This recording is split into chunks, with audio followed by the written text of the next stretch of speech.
Pada suatu hari, suara bergema dengan keras, mengguncang area di sekitar tempat itu memanggil nama Mu Myeong. Di tempat itu, terdapat seorang anak berpenampilan pengemis, dan ia adalah si Mu Myeong itu sendiri. Ia adalah seorang yatim piatu yang tidak memiliki apapun dan juga tidak memiliki tujuan hidup.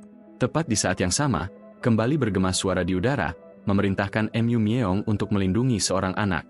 Ternyata, perintah tersebut datang dari kepala klan Cheon, Cheon Wichang, dan saat itu, ia melanjutkan, ini adalah tujuan hidup barunya. Ia tidak mempertanyakan apapun, dan hanya menoleh pada anak yang bersembunyi di belakang kepala keluarga klan Cheon, putra pertama keluarga Cheon yang akan ia lindungi, yaitu si Cheon Muryang. Mereka berdua saling menatap beberapa saat, dan tatapan mereka seolah penuh emosi. Seketika, Mu Myeong menundukkan kepalanya, lalu mengungkapkan, ia bersedia menerima perintah kepala keluarga klan Cheon. Pada saat itu, ia berpikir bahwa anak yang akan ia lindungi adalah seorang yang tak berdaya, namun tak disangka, di masa depan, anak tersebut malah menjadi sampah sejati yang akan menghancurkan keluarganya. 15 tahun pun berlalu, saat kepala keluarga klan Cheon meninggal dengan tiba-tiba, perilaku Cheon Muryang semakin memburuk. Aula-aula yang dulunya dipenuhi kebanggaan, kini hanya menyisakan keheningan. Reputasi klan yang dulunya merupakan salah satu dari 10 keluarga besar kini telah menghilang. Di bawah pemerintahan Cheon Muryang, klan dalam keadaan kacau, sebagian anggota telah pergi, dan sisanya telah mati akibat musuh yang menyerang. Walaupun begitu, Mu Myeong tetap berada di sisi Cheon Muryang. Mu Myeong mendedikasikan dirinya sebagai prajurit pengawalnya. Saat itu, para pembunuh terus berdatangan secara bergelombang, dan ketika Mu Myeong berhasil mengatasi sebagiannya, perhatian mereka teralihkan pada sekelompok orang yang tengah mendekat. Raut wajah Cheon Muryang seketika khawatir dan penuh gelisah saat melihat orang-orang tersebut. Namun tiba-tiba, ia menancapkan pedangnya tepat di tubuh Mu Myeong, pengawal yang telah mendedikasikan hidupnya untuk dirinya sendiri. Mu Myeong benar-benar tak menyangka akan hal itu, dan ia tak percaya, imbalan atas pengabdiannya sampai detik ini adalah dikhianati. Tangan Cheon Muryang bergemetar, ia meneteskan air mata, seolah terpaksa melakukan hal tersebut. Di saat itu, sekelompok orang sebelumnya telah mengelilingi mereka berdua. Cheon Muryang mencoba mengatakan sesuatu kepada mereka, namun ia tak mampu mengucapkan apapun karena emosinya yang kacau. Tiba-tiba, orang-orang itu mengeluarkan senjata mereka. Melihat hal tersebut, Mu Myeong menyadari, Cheon Muryang mengkhianatinya dan bergandengan tangan dengan sekte iblis karena ingin membangkitkan keluarga Cheon yang telah ia hancurkan dengan tangannya sendiri. Melihat situasi saat ini, Mu Myeong sadar bahwa Cheon Muryang telah membuat pilihan yang benar-benar salah. Tiba-tiba, petir menyambar di mana-mana. Anggota-anggota berpengaruh sekte iblis kembali berdatangan. Mereka memiliki wajah yang benar-benar aneh. Sisa keberanian Cheon Muryang seketika menghilang hanya dengan melihat wajah mereka, dan di detik-detik itu, Mu Myeong yang masih mencoba mempertahankan kesadarannya sempat bergumam, jika Cheon Muryang ingin hidup, ia seharusnya tidak membawa mereka masuk dari awal. Tiba-tiba, salah satu anggota sekte iblis muncul di belakang Cheon Muryang, sambil bersiap mengayunkan senjatanya untuk menebas lehernya. Menyadari hal itu, Cheon Muryang mencoba menghindar. Akan tetapi, semuanya sudah terlambat, karena ketika orang itu mengayunkan senjatanya, kepalanya seketika terpisah dari tubuhnya. Mu Myeong menyaksikan kematiannya, dan hatinya dipenuhi rasa penyesalan dalam hidupnya. Dalam benaknya, ia berpikir bahwa ia seharusnya tidak melayani Cheon Muryang sejak awal. Ia lalu bertanya-tanya, apakah kepala keluarga klan Cheon sedang menyaksikan semua ini dari alam lain, menyaksikan kehancuran keluarganya.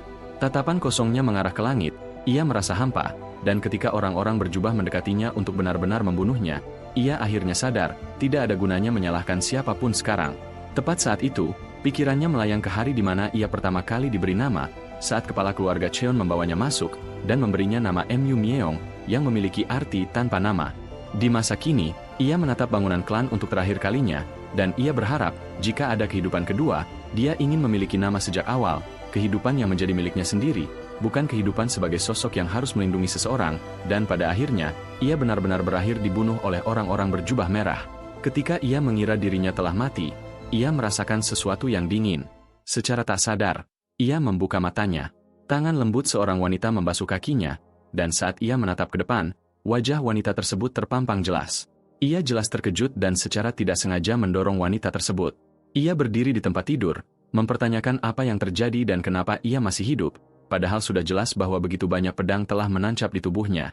Tiba-tiba, pelayan wanita yang bernama Woyong tersebut menunduk, meminta maaf sambil memanggilnya dengan tuan muda, mengira bahwa tuan mudanya menjatuhkannya karena suhu air yang ia gunakan untuk membasuh kaki sudah dinding. Pada saat itu, Mu Myeong langsung mengenali pelayan tersebut. Pelayan tersebut adalah pelayan pribadi yang melayani Cheon Muryang sejak kecil, sekaligus pelayan yang selalu disiksa oleh Cheon Muryang. Wol Yong terus memohon pengampunan padanya, sambil terus memanggilnya Tuan Muda. Ia benar-benar keheranan, dan bertanya kenapa dia memanggilnya Tuan Muda sekaligus menanyakan di mana Tuan Muda Cheon sekarang. Wol Yong kebingungan, lalu menjelaskan, bukankah dia sendiri adalah Tuan Muda Cheon Muryang itu? Ia mengelus wajahnya, lalu dengan cepat menoleh ke ember air, dan ia akhirnya sadar bahwa itu memang benar. Malam pun tiba, terlihat ia yang sedang merenungkan semuanya. Ia yakin ini bukanlah mimpi karena ia telah memeriksanya berkali-kali. Ia mempertanyakan bagaimana ia bisa hidup kembali 15 tahun ke masa lalu di dalam tubuh pria yang telah mengkhianatinya.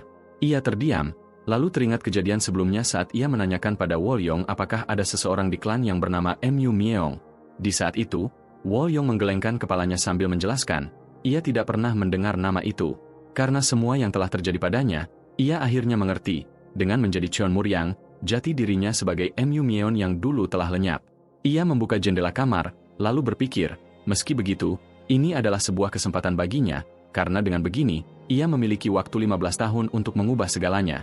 Tetapi sebelum memikirkan semua itu, perhatiannya tertuju pada ruangan yang ia tempati sekarang. Ia mengerutkan kening, karena berpikir, ruangan ini terlalu sederhana, hampir kumuh, sama sekali tidak seperti kamar pemimpin klan yang ia ingat di masa depan. Tiba-tiba pandangannya tertuju pada sesuatu yang berkilauan kebiruan di atas rak. Hal itu mengingatkannya kejadian saat ia ditusuk dari belakang, dan ia tak menyangka, pedang cahaya surgawi, pedang yang telah mengakhiri hidupnya ada bersamanya saat ini. Pedang tersebut sangat istimewa, karena pedang tersebut adalah senjata legendaris yang konon lahir dari seberkas cahaya yang menembus kegelapan, harta karun klan yang hanya diberikan kepada putra tertua. Ia tak bisa menyembunyikan ekspresinya saat menyentuh pedang tersebut. Jantungnya berdetak kencang, ia menghunuskan pedang tersebut ke depan, dan dengan hanya melakukan itu saja, ia dapat merasakan bahwa pedang tersebut benar-benar berbeda dari pedang-pedang yang pernah ia gunakan di kehidupan pertamanya. Karena tak bisa menahan rasa senangnya, ia mencoba mengayunkan pedang tersebut menggunakan beberapa gerakan sederhana. Namun sebelum bisa menyelesaikan gerakan-gerakan tersebut, ia terjatuh, karena tubuhnya benar-benar tak berdaya. Ia tak menyangka, melakukan gerakan sederhana saja sangat membebani tubuhnya. Ia menatap kedua lengannya yang telah kesakitan akibat memegang pedang, dan ia akhirnya memahami kenyataan yang sebenarnya, bahwa tubuhnya sangatlah lemah, dan lebih buruk dari kata lemah. Tidak tinggal diam, ia langsung bermeditasi untuk mencari tahu penyebabnya, karena menurutnya, meskipun Cheon Muryang tidak pernah berlatih seni bela diri, ia seharusnya masih bisa mengayunkan pedang cahaya surgawi dengan beberapa gerakan. Dalam meditasinya, ia teringat bahwa energi internal seharusnya mengalir lancar dari dantian ke seluruh meridian, namun yang ia temukan dalam tubuh barunya ini adalah kekacauan. Energinya tidak mengalir ke seluruh meridiannya, tetapi tidak stabil dan tersumbat dalam dantian. Energinya sangat kacau dan saling bertabrakan, dan jika ini terus dibiarkan, dantian dan meridiannya suatu saat akan benar-benar rusak. Hal itu membuatnya khawatir, sekaligus membuatnya berpikir, ini bisa terjadi karena Cheon Muryang selalu memaksakan dirinya untuk terus mengonsumsi ramuan obat agar bisa bertambah kuat dengan cepat, padahal itu adalah cara yang salah. Hari pun berganti, dan ia memutuskan untuk pergi ke tempat latihan. Di sana, para murid keluarga Cheon terlihat tengah berlatih dengan pedang kayu. Gerakan mereka tajam dan disiplin, namun tiba-tiba, seorang murid yang sedang berduel seketika memukul lawannya dengan keras, sehingga memicu perdebatan kecil. Mereka melakukan duel karena sedang taruhan, dan karena berhasil memenangkan duelnya, si pemenang memaksa murid yang kalah untuk memberikannya uang sesuai kesepakatan taruhannya. Ketika murid yang kalah akan mengatakan sesuatu, perhatiannya langsung teralihkan pada tuan muda yang sedang berlatih. Mereka keheranan, dan bertanya-tanya apa yang sedang ia lakukan padahal mereka sebelumnya tidak pernah melihatnya berlatih. Mereka menganggap apa yang ia lakukan sebagai lelucon, tetapi ia hanya mengabaikan mereka, karena menurut pemikirannya, tubuhnya yang berantakan menandakan bahwa harga dirinya kini tidak berarti apa-apa, dan satu-satunya hal penting yang harus ia lakukan adalah bertahan hidup. Tanpa mengatakan sepatah kata pun, ia mulai berlari. Pemandangan itu sungguh menyedihkan bagi para murid. Langkah kakinya yang berat bergema di halaman saat ia berjuang menjaga kecepatan. Tawa langsung mengikutinya dari belakang, sementara tatapan jijik menusuk punggungnya.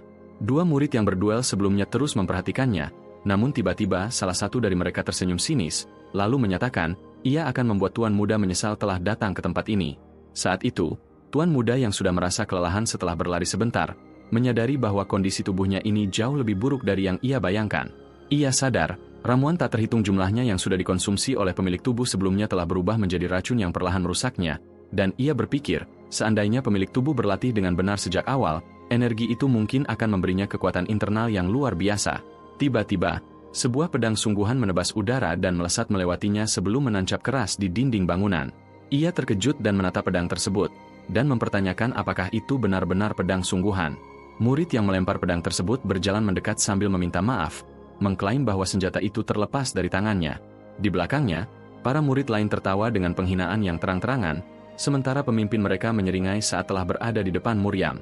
Muryam berdiri diam menghadapi mereka dengan ekspresi serius, mempertanyakan dalam hati apakah tuan muda pertama dulu memang diperlakukan seperti ini. Saat itu, para murid yang mengganggunya memperingatkannya bahwa halaman latihan adalah tempat yang berbahaya, dan menyarankan agar ia kembali saja ke kamarnya. Si pengganggu utama yakin peringatan seperti itu cukup untuk membuatnya melarikan diri. Namun yang terjadi justru sebaliknya. Dengan tenang, Muryam berterima kasih atas perhatiannya dan berkata bahwa ia akan berhati-hati. Setelah mengatakan itu, Cheon Muryam kembali berlari melanjutkan latihannya. Para murid langsung tertawa terbahak-bahak, dan ternyata, mereka telah memasang taruhan. Salah satu dari mereka meminta hasil taruhan pada murid yang melempar pedang, karena ia gagal membuat tuan muda pergi. Kemudian, mereka pun memutuskan untuk pergi minum, meskipun salah satu dari mereka tetap berdiri di belakang, menatap ke bawah sambil menunjukkan ekspresi benci. Sementara itu, Muryam terus berlari. Ia tahu bahwa jika pertarungan benar-benar terjadi, ia pasti akan kalah, dan karena itu, ia memutuskan menahan diri. Kemudian, ia berpikir, setelah ini dirinya harus memasuki perpustakaan seni bela diri klan. Tujuannya jelas, karena ia ingin mempelajari seni bela diri rahasia klan yang sangat ingin ia pelajari di kehidupannya dulu. Namun saat matahari mulai terbenam, dan ia akhirnya tiba di sana, dua penjaga sudah berdiri di depan pintu besar itu dan menghalangi jalannya. Ketika ia menanyai mereka, salah satu penjaga mendesah dingin dan mengatakan bahwa ia telah dicopot dari posisinya sebagai penerus, dan karena itu, ia tidak lagi diizinkan masuk. Kata-kata itu menghantamnya seperti pukulan keras. Dengan tubuh gemetar, ia kembali ke kamar kecilnya dalam keadaan frustasi.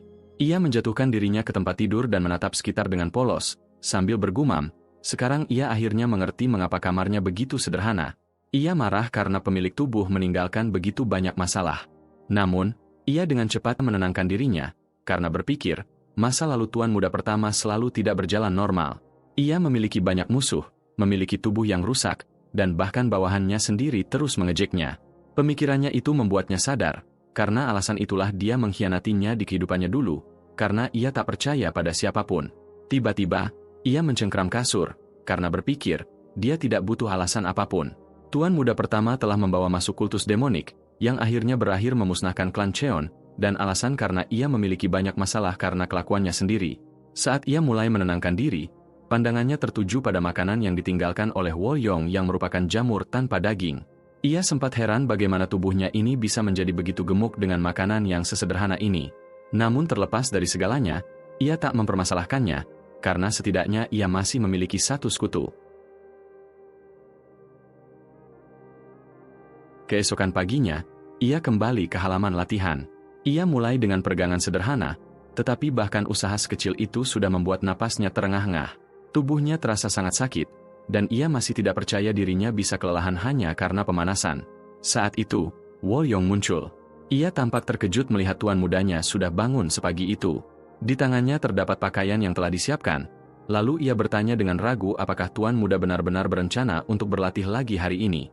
Merasa sedikit malu, namun tetap bertekad, ia menjawab iya. Wolyong itu tersenyum kecil dan mendoakan harinya menyenangkan.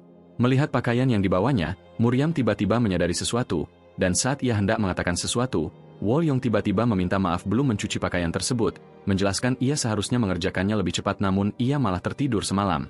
Melihat ekspresi wajahnya, Muryam berpikir bahwa Wolyong sekarang tidak dapat membantu banyak, namun karena dia satu-satunya sekutunya, ia tidak mempermasalahkannya. Ia melangkah mendekat, lalu dengan lembut meletakkan tangannya di bahu Wolyong, mengucapkan terima kasih dengan tulus atas kerja kerasnya. Wolyong langsung kebingungan. Ia sama sekali tidak mengerti perubahan sikap tuan mudanya yang tiba-tiba menjadi begitu baik. Dengan senyum kecil, ia meminta maaf dan memperingatkan bahwa mungkin Wolyong akan segera memiliki lebih banyak pekerjaan, karena dirinya akan sering berlatih mulai sekarang.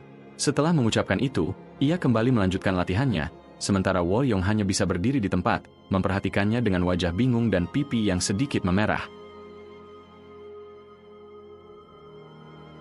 Malam pun tiba, bulan cukup terang dan ditutupi sebagian awan. Muryam masih terus berlari. Keringat mengalir deras di wajahnya, napasnya semakin berat, dan rasa sakit menjalar ke seluruh tubuhnya hingga hampir membuatnya pingsan. Walaupun begitu, ia tetap menolak berhenti. Sebuah ingatan dari kehidupan lamanya sebagai mumyong tiba-tiba muncul di benaknya. Ia teringat masa-masa latihan keras di bawah pengawasan gurunya yang ketat. Saat itu, ia ingin menghadiri festival tahun baru, tetapi gurunya memarahinya habis-habisan, menyebutnya tidak tahu berterima kasih dan memaksanya mengulang 100 pukulan latihan sebagai hukuman. Sementara itu, tak jauh dari tempatnya berada, Muryam kecil dan ayahnya, kepala keluarga klan Cheon bersiap pergi menikmati parade lampion. Dalam kehidupan itu, ia sadar dirinya tidak pernah memutuskan melakukan sesuatu untuk hidupnya sendiri, karena ia hanya berusaha membalas kebaikan kepala keluarga klan yang telah memberinya, seorang yatim piatu tanpa nama tempat di klan. Namun di masa ini, ia merasa semuanya berbeda. Sekarang ia memiliki kesempatan untuk memutuskan sendiri apa yang ingin ia lakukan. Senyum tipis muncul di wajahnya, dan untuk pertama kalinya, latihan terasa seperti kebebasan baginya. Dari sudut lain, Wolyong memperhatikannya dengan ekspresi cemas. Tepat saat itu, ia tiba-tiba terkejut, karena melihat, tuan mudanya seketika jatuh pingsan karena kelelahan. Wolyong segera berlari menghampirinya dan secara mengejutkan mampu mengangkat tubuhnya yang jelas jauh lebih besar dari tubuhnya. Hari-hari pun berlalu, Muryam terus berlatih tanpa henti, bahkan ketika hujan turun deras. Para murid tetap mengawasinya dari kejauhan sambil mengejeknya, dan 2 murid sebelumnya kembali memasang taruhan, dan salah satu dari mereka yang bernama Nong Ryowon kesal karena tuan muda yang gemuk terus muncul setiap hari. Mereka menertawakan kegigihannya, mengatakan bahwa bahkan jika suatu hari ia menjadi kepala keluarga, ia tidak akan pernah memiliki kekuasaan yang nyata. Menurut mereka, kekuasaan sebenarnya berada di tangan para dewan tetua, dan yang terpenting, mereka tahu dengan jelas bahwa Komandan Cheon Seon-hak takkan mengikuti perintahnya. Mereka lalu berpikir, bahkan jika tuan muda pertama tetap menjadi kepala keluarga, mereka para murid hanya akan bergabung dengan pasukan bersenjata yang dipimpin oleh Komandan Cheon Seon-hak, yang berarti, tuan muda pertama takkan bisa melakukan apapun pada mereka. Karena taruhannya sudah selesai, sebagian besar dari mereka pergi sambil mengeluh tentang hujan yang semakin dingin. Nong Ryowon tetap tinggal di tempat. Ia menatap tuan muda itu dengan curiga, dan berkata dengan keras, Cheon Muryam pasti sedang merencanakan sesuatu untuk merebut kembali gelarnya sebagai penerus. Ia terus mengoceh, dan menjelek-jelekan Cheon Muryam, dan sempat didengar oleh Cheon Muryam. Untuk saat ini, Muryam memutuskan untuk mengabaikannya, karena ia tahu dengan jelas, ia belum bisa melakukan apapun sekarang. Dari kejauhan, Wolyong yang secara tidak sengaja mendengar ocehannya mencengkeram pakaian yang dibawanya. Ia kesal, karena tidak terima tuan mudanya diperlakukan seperti itu. Waktu terus berlalu, hingga akhirnya sinar matahari kembali menyinari halaman klan. Di lapangan latihan, beberapa pedang tersusun rapi di rak senjata. Cheon Muryam datang mengambil salah satunya, dan akhirnya, latihan tahap baru pun dimulai. Ia menggenggam pedang kayu itu dengan erat, lalu mulai mempraktikkan serangan-serangan yang pernah ia kuasai dalam kehidupan sebelumnya. Saat ia mengayunkan pedang, ia akhirnya merasakan sesuatu yang baru pada tubuhnya. Setelah latihan keras selama berhari-hari, ia akhirnya memiliki stamina yang cukup untuk menggunakan pedang dengan benar, dan jika menggabungkan staminanya dengan seni pedang, ia yakin ia dapat mempercepat penyerapan ramuan-ramuan yang telah merusak tubuhnya. Tiba-tiba, perhatiannya teralihkan pada arah lain. Dari arah itu, terlihat Nong Ryowon yang berdiri tepat di depan Wolyong, dan menuntut Wolyong untuk menarik kembali kata-katanya. Wolyong tetap berdiri teguh, dan dengan mengejutkan, ia tiba-tiba memerintahkannya untuk berhenti menghina tuan muda. Suaranya bergema jelas di seluruh halaman klan, dan Nong Ryowon semakin kesal. Ia mencengkeram kerah bajunya dengan kasar dan menuntut agar gadis itu mengulangi apa yang baru saja ia katakan. Namun tanpa ragu sedikit pun, Wolyong tetap berdiri tegak dan dengan tegas menyuruhnya menarik kembali penghinaan yang telah ia lontarkan kepada tuan mudanya. Para murid yang berada di sekitar mereka hanya menonton. Sebagian merasa geli, sementara yang lain justru penasaran apa yang akan terjadi jika situasi semakin memanas. Sementara itu, Nong Ryowon masih tidak percaya bahwa seorang pelayan berani menantangnya seperti itu.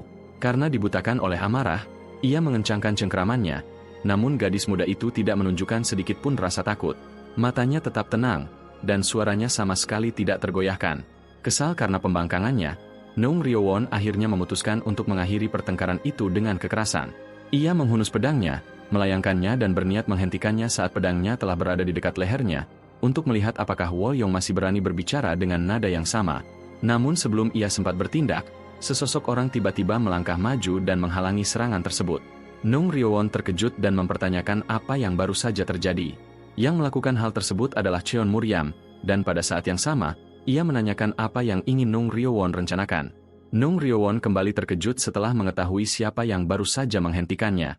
Ia mencoba mencari alasan untuk membenarkan tindakannya, namun karena suaranya gagap karena masih terkejut, Muryam tiba-tiba menyuruhnya berhenti berbicara dan mengerahkan pedangnya kepada orang yang tepat. Mendengar Tuan Muda mengatakan hal tersebut sambil menodongkan pedangnya padanya, Nung Ryowon menunjukkan ekspresi bingung, sambil bertanya, apakah Tuan Muda sedang menantangnya berduel? Muryam tersenyum tipis. Ia mengulangi kata duel dengan perlahan, lalu melanjutkan, bagaimana kalau disebut sebagai duel pertarungan hidup dan mati? Seketika, suasana langsung menjadi hening karena ucapannya, dan Nung Ryowon hanya bisa terdiam karena terkejut. Di saat itu, Cheon Muryam menyatakan, jika Nung Ryowon menang, maka ia tidak akan pernah lagi menginjakan kaki di tempat latihan dan akan mengabaikan kejadian ini. Wolyong tersentak dan memanggilnya dengan panik. Ia khawatir, karena ia tahu, hari ini adalah hari pertama Tuan Muda memegang pedang selama sebulan terakhir. Saat ia berpikir bahwa dirinya harus menghentikan semua ini, Muryam seketika menancapkan sarung pedang ke tanah. Wolyong terdiam, sementara Muryam seketika menunjukkan ekspresi marah, sambil bergumam, ia dapat menahan penghinaan terhadap dirinya, tetapi ia tidak akan mentolerir penghinaan terhadap seseorang yang peduli padanya, karena itu adalah keyakinannya. Nung Ryowon mulai merasa ragu. Tatapan dingin yang tertuju kepadanya membuatnya gelisah. Namun karena kebanggaannya, dan masalah ini sudah sampai seperti ini, ia tak berniat mundur dan berakhir menerima tantangan tersebut. Menurut pemikirannya, kekuatan, kecepatan dan ilmu pedangnya jauh lebih unggul dari Cheon Muryam, dan karena itu, ia yakin, Cheon Muryam, Tuan Muda pertama tidak memiliki peluang untuk menang melawannya. Ia menganggap Muryam menyedihkan, namun, ketika mereka saling berhadapan satu sama lain, Nung Ryowon merasa ada sesuatu yang aneh. Aura yang intens perlahan terpancar dari Tuan Muda, dan Nung Ryowon langsung bisa merasakannya. Ketakutan mulai muncul di matanya, karena sebuah tekanan yang tidak bisa dijelaskan. Melihat ekspresinya, dengan suara dingin, Muryam menanyakan apakah ia merasa takut. Nung Ryowon secara tak sadar mundur selangkah. Namun sebelum ia sempat menenangkan dirinya, Muryam tiba-tiba berkata dengan tenang, jika Nung Ryowon tidak menyerang, maka ia yang akan menyerang lebih dulu. Tanpa ragu sedikit pun, ia langsung melesat maju. Nung Ryowon berhasil menghindarnya, dan dalam hati, ia mengejek gerakannya terlalu lambat dan mengatanya bodoh karena berani menantangnya melakukan duel hidup dan mati. Namun, tepat saat pedang mereka saling bertabrakan, sesuatu yang mengejutkan tiba-tiba terjadi. Muryam berhasil dengan mudah menjatuhkan pedangnya Nung Ryowon, dan melayangkan pedang ke arahnya dan menghentikannya tepat waktu sebelum mengenai lehernya. Nung Ryowon hanya bisa terdiam, dan mempertanyakan bagaimana ini bisa terjadi. Ia sesaat tidak mampu memahami apa yang telah terjadi, tetapi dengan cepat ia sadar, bahwa Tuan Muda baru saja menggunakan teknik yang tak ia ketahui. Ia mempertanyakan bagaimana Tuan Muda bisa sekuat itu, dan tiba-tiba, Muryam dengan tenang mengingatkannya, bahwa sebelumnya ia telah dengan jelas menyatakan bahwa ini adalah pertarungan hidup dan mati, lalu mempertanyakan, kenapa Nung Ryowon berani mengayunkan pedangnya dengan ceroboh di depan lawannya. Karena Nung Ryowon hanya diam saja, Muryam bertanya padanya, apakah kelakuannya adalah sesuatu yang diajarkan oleh klan Cheon. Mendengar semua yang ia katakan, Nung Ryowon seketika terjatuh dan berakhir berlutut. Melihat hal itu, Muryam memandangnya dengan dingin dan menyebutnya menyedihkan. Ia memutuskan untuk meninggalkannya, dan saat itu, ia sempat mengungkapkan bahwa Nung Ryowon tidak cocok memegang pedang. Di saat yang sama, terlihat darah menetes dari tangannya Muryam, akibat teknik yang ia gunakan barusan telah melampaui batas kemampuan tubuhnya saat ini. Namun meskipun terluka, ia tetap berdiri tegak. Ia memerintahkan Nung Ryowon untuk pergi dan merenungkan satu hal, kenapa ia memegang pedang, dan hanya kembali menantangnya setelah menemukan jawaban atas pertanyaan itu. Perkataan Muryam seketika membuat Nung Ryowon terkejut, seolah ia telah menyadari sesuatu. Saat Muryam mengajak Wolyong pergi, Nung Ryowon seketika mencoba menghentikannya, namun, ia memutuskan menghapus niatnya, dan berakhir membiarkan mereka pergi. Setelah memasuki sebuah bangunan, Wolyong tiba-tiba meminta maaf berulang kali, menyalahkan dirinya sendiri karena telah menyebabkan masalah. Muryam hanya diam saja sambil menatapnya. Pada saat itu, Wolyong terus mengutarakan, ia tidak tahan mendengar orang lain mengejek usaha Tuan Mudanya, sehingga kata-kata yang berakhir membuat Nung Ryowon marah keluar begitu saja tanpa sempat ia pikirkan.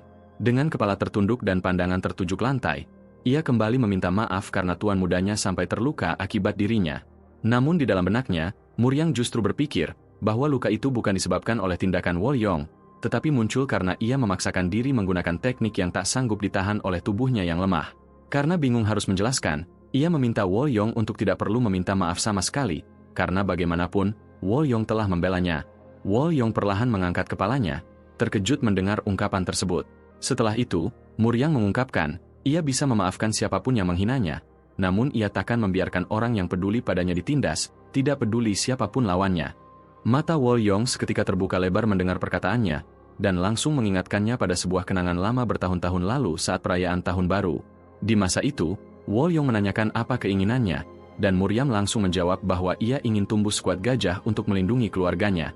Pada saat itu, Cheon Muryang dengan penuh semangat berjanji pada Wol Yong bahwa ia akan mulai berlatih pedang esok harinya, dan menambahkan, meskipun Wol Yong lebih tinggi darinya, ia tetap akan melindunginya. Kenangan itu membuat Wol Yong menangis. Menangis karena bukan takut ataupun sedih, tetapi menangis karena bahagia dan senang, karena tuan muda yang sekarang terasa seperti tuan muda yang dulu sangat ia kagumi. Namun tepat ketika suasana di antara mereka mulai melunak, sebuah suara tegas tiba-tiba memecah keheningan ruangan. Suara itu bertanya apakah Muryang benar-benar bisa bertanggung jawab atas kata-kata yang baru saja ia ucapkan. Muryang langsung merasa tegang dan berbalik ke arah pintu. Dari arah sana, seseorang berjalan mendekat. Ia adalah salah satu dari 3 pilar keluarga Cheon, Grand Master sekaligus komandan dari pasukan pedang naga surgawi dan pasukan Phoenix surgawi, Cheon Seonhak. Hanya dengan kehadirannya, tekanan langsung memenuhi seluruh ruangan, dan dengan tatapan tajam yang tidak tergoyahkan, ia kembali mengulangi pertanyaannya, apakah Muryang benar-benar bisa bertanggung jawab atas kata-kata yang telah ia ucapkan. Muryang segera membungkuk dengan hormat dan meminta maaf karena tidak menyapanya lebih awal. Kenangan dari kehidupan sebelumnya langsung muncul saat itu. Namun pamannya hanya mencemooh dan menyuruhnya berhenti membuang waktu. Ia memerintahkannya untuk menjawab pertanyaan itu secara langsung. Muryang menggenggam pedangnya, menatap pamannya dengan tenang, dan akhirnya menjawab dengan tegas, melindungi orang-orangnya adalah keyakinannya, dan sebagai tuan muda pertama, ia akan bertanggung jawab atas kata-katanya. Mendengar pernyataan yang begitu berani, sang paman hanya tertawa dingin. Kemudian, ia menyebutkan teknik yang digunakan oleh Cheon Muryang dalam duel tadi adalah teknik cakra naga. Matanya menyipit saat ia menjelaskan bahwa teknik itu adalah seni rahasia pasukan pedang naga surgawi, sesuatu yang mustahil dipelajari tanpa diajarkan secara langsung. Dikarenakan hal itu, ia berasumsi bahwa Muryang mempelajarinya secara ilegal dari seorang pengkhianat dalam pasukannya. Ia yakin pengkhianat tersebut adalah orang yang peduli pada Muryang dan termasuk orang-orangnya Muryang. Ia berjanji akan menemukan dan menghukumnya, dan melihat apa yang akan Muryang lakukan untuk melindungi orang-orangnya. Cheon Seonhak lalu menambahkan, jika Muryang gagal melindunginya, ia akan menuntut pertanggungjawabannya atas keributan hari ini, dan melarangnya memasuki tempat latihan. Muryang memahami maksud perkataannya. Jika hal tersebut dibiarkan, maka itu bisa menjadi alasan yang sempurna bagi pamannya untuk melarangnya berlatih secara permanen karena menganggapnya menjijikan. Pamannya terus menatapnya dengan intens, menunggu penjelasan darinya. Muryang menarik napas perlahan.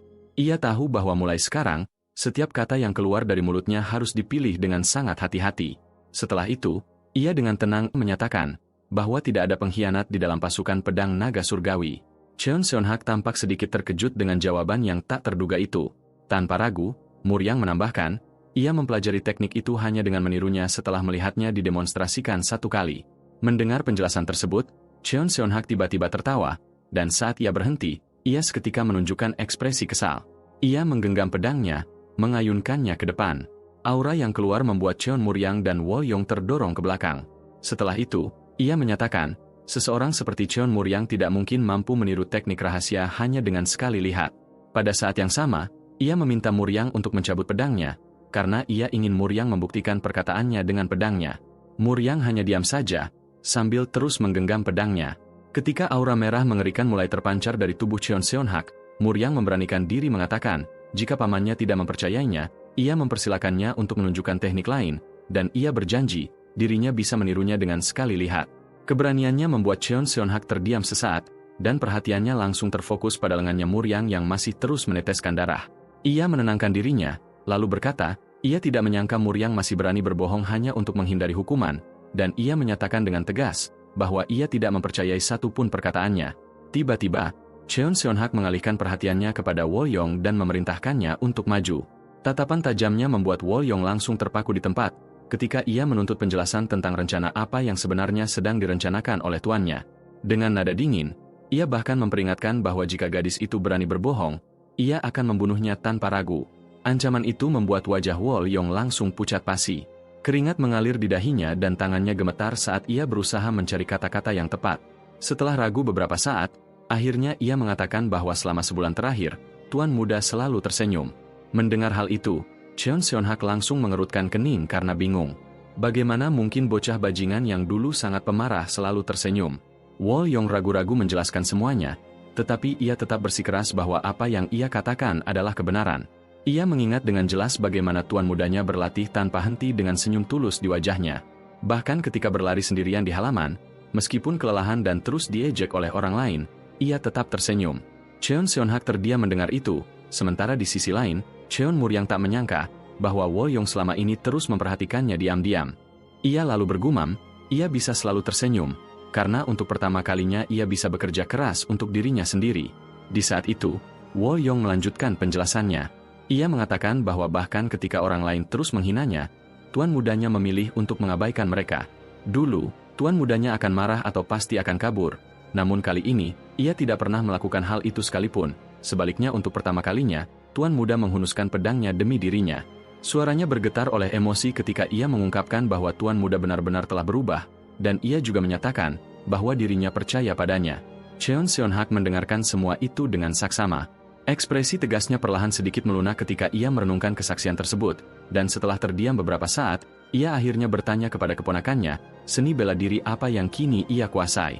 Dengan tenang, Muryang menjawab bahwa ia mempelajari seni matahari surgawi. Mendengar jawaban itu, Cheon Seon-hak mengangkat dua jarinya dan menetapkan sebuah syarat. Dalam waktu 2 bulan, ia harus membuktikan dirinya dengan mengalahkan murid latihan terbaik, dan jika ia berhasil melakukannya, dirinya akan mempercayainya. Tatapan tajam Cheon Seon-hak tertuju langsung kepada keponakannya, saat ia bertanya apakah ia mampu menyelesaikan tantangan tersebut. Momen ini sempat mengingatkannya tentang kehidupannya dulu, di mana saat itu Cheon Seon-hak selalu mengujinya seperti ini. Hal itu membuatnya tersenyum, dan dengan penuh percaya diri menjawab, 1 bulan sudah lebih dari cukup. Jawaban berani itu langsung mengejutkan Cheon Seon-hak. Ia kembali menyimpan pedangnya, dan saat membalikan badannya, ia berkata bahwa ia menantikannya. Melihat Cheon Seon-hak telah pergi, Muryang menghela napas perlahan. Ia kemudian menoleh ke arah Wol Yong, lalu mengatakan bahwa mereka juga harus kembali. Setengah bulan pun berlalu. Selama waktu itu, Muryang terus berlatih tanpa istirahat di siang hari, menyempurnakan gerakan pedangnya dengan kelincahan yang semakin meningkat.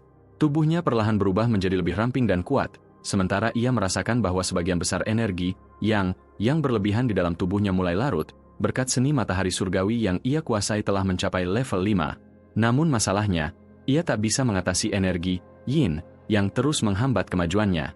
Hal itu membuatnya merasa sedikit menyesal karena dilarang memasuki perpustakaan klan, sebab metode kultivasi yang pasti bisa membantunya tersimpan di sana.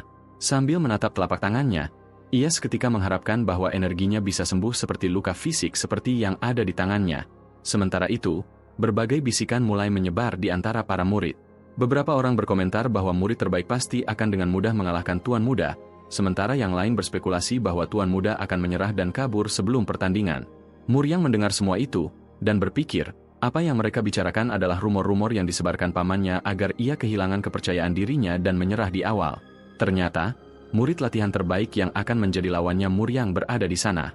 Ia duduk dengan santai, dan meminta teman-temannya untuk mengecilkan suara agar tidak didengar oleh tuan muda.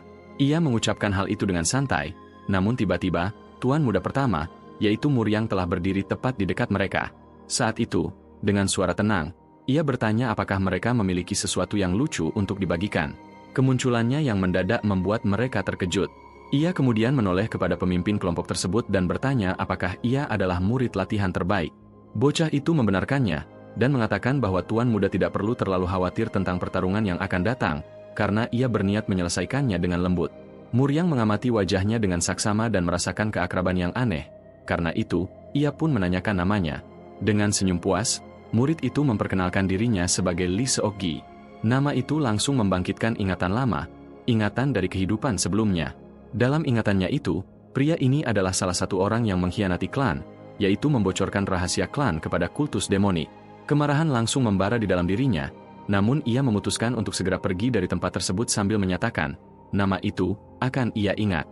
Mendengar itu, Lee Seok-gi menyeringai dan berkata dengan nada mengejek, itu merupakan sebuah kehormatan baginya. Muryang berbalik tanpa mengatakan apapun pada mereka, dan hanya bergumam dalam hati, ia awalnya hanya berniat membuktikan dirinya dalam duel yang akan datang, namun sekarang tekadnya berubah menjadi sesuatu yang jauh lebih tajam, bahwa ia akan membuat pengkhianat itu membayar semuanya. Setengah bulan kembali berlalu, dan akhirnya hari yang ditunggu-tunggu pun tiba. Arena klan dipenuhi oleh kerumunan besar yang datang untuk menyaksikan pertarungan tersebut. Banyak dari mereka berbisik penuh harap, menantikan saat Tuan Muda kembali dipermalukan di hadapan semua orang. Seorang pejabat klan kemudian maju ke depan dan meminta semua orang untuk tenang. Setelah suasana mulai hening, ia mengumumkan bahwa duel yang telah diatur oleh sang komandan akan segera dimulai. Di tempat tinggi yang menghadap langsung ke arena, sang komandan duduk mengawasi dengan ekspresi yang sulit ditebak. Nama pertama yang dipanggil adalah Lee Seok-gi. Dengan penuh percaya diri, pemuda itu menaiki tangga menuju arena sambil membawa pedang kayu di tangannya. Ia berdiri tegak dan memandang kerumunan dengan senyum penuh keyakinan. Tak lama kemudian, penyiar memanggil nama Cheon Muryang. Namun sesaat setelah nama itu diumumkan, suasana tiba-tiba menjadi sunyi. Tuan muda itu tidak muncul. Penyiar menatap kerumunan dengan wajah bingung, sementara gumaman mulai menyebar di antara para penonton. Beberapa orang bahkan mulai tertawa, menyindir bahwa bocah gemuk itu pasti telah melarikan diri karena ketakutan. Tidak lama kemudian, tawa mengejek mulai terdengar di berbagai sudut arena. Banyak prajurit klan ikut mengolok-olok penantang yang tidak kunjung muncul. Ekspresi sang paman perlahan berubah muram, sementara Lee Seok-gi hanya tersenyum penuh kemenangan. Namun tiba-tiba, sebuah suara tenang bergema dari kejauhan. Suara itu menyatakan bahwa Cheon Muryang telah hadir. Mendengar hal itu, baik komandan maupun Lee Seok-gi langsung menoleh ke arah sumber suara dengan ekspresi terkejut. Di kejauhan, terlihat seorang sosok tinggi dengan tubuh tegap berjalan perlahan menuju arena, sambil diikuti oleh seorang pelayan wanita dari belakangnya. Langkahnya tidak tergesa-gesa, namun posturnya dipenuhi kepercayaan diri. Saat ia mulai menaiki tangga menuju arena, kerumunan yang tadinya ramai perlahan terdiam. Kebingungan langsung menyebar di antara mereka. Pria yang berjalan menuju arena itu hampir tidak menyerupai pemuda gemuk yang mereka ingat sebelumnya. Tubuhnya kini ramping dan kuat, sementara aura yang dipancarkannya terasa jauh lebih mengesankan. Setelah berada di arena, ekspresi serius dan keteguhan terpancar di wajahnya, dan saat itu, ia menyatakan bahwa dirinya, Cheon Muryang telah tiba. Para penonton terkejut karena mempertanyakan apakah pria itu benar-benar adalah tuan muda. Mereka heran, bagaimana Muryang menurunkan begitu banyak berat badan hanya dalam waktu 1 bulan. Di saat mereka terus membicarakan dirinya, ia sama sekali tidak memperdulikannya, dan ia justru mengangkat pandangannya ke tempat di mana Cheon Seon-hak duduk mengawasi dengan ekspresi serius yang sulit ditebak. Sambil menggenggam pedangnya, ia kemudian membungkuk hormat dan meminta maaf karena telah datang sedikit terlambat. Cheon Seon-hak hanya menepis formalitas itu dan langsung bertanya apakah ia sudah siap untuk bertarung.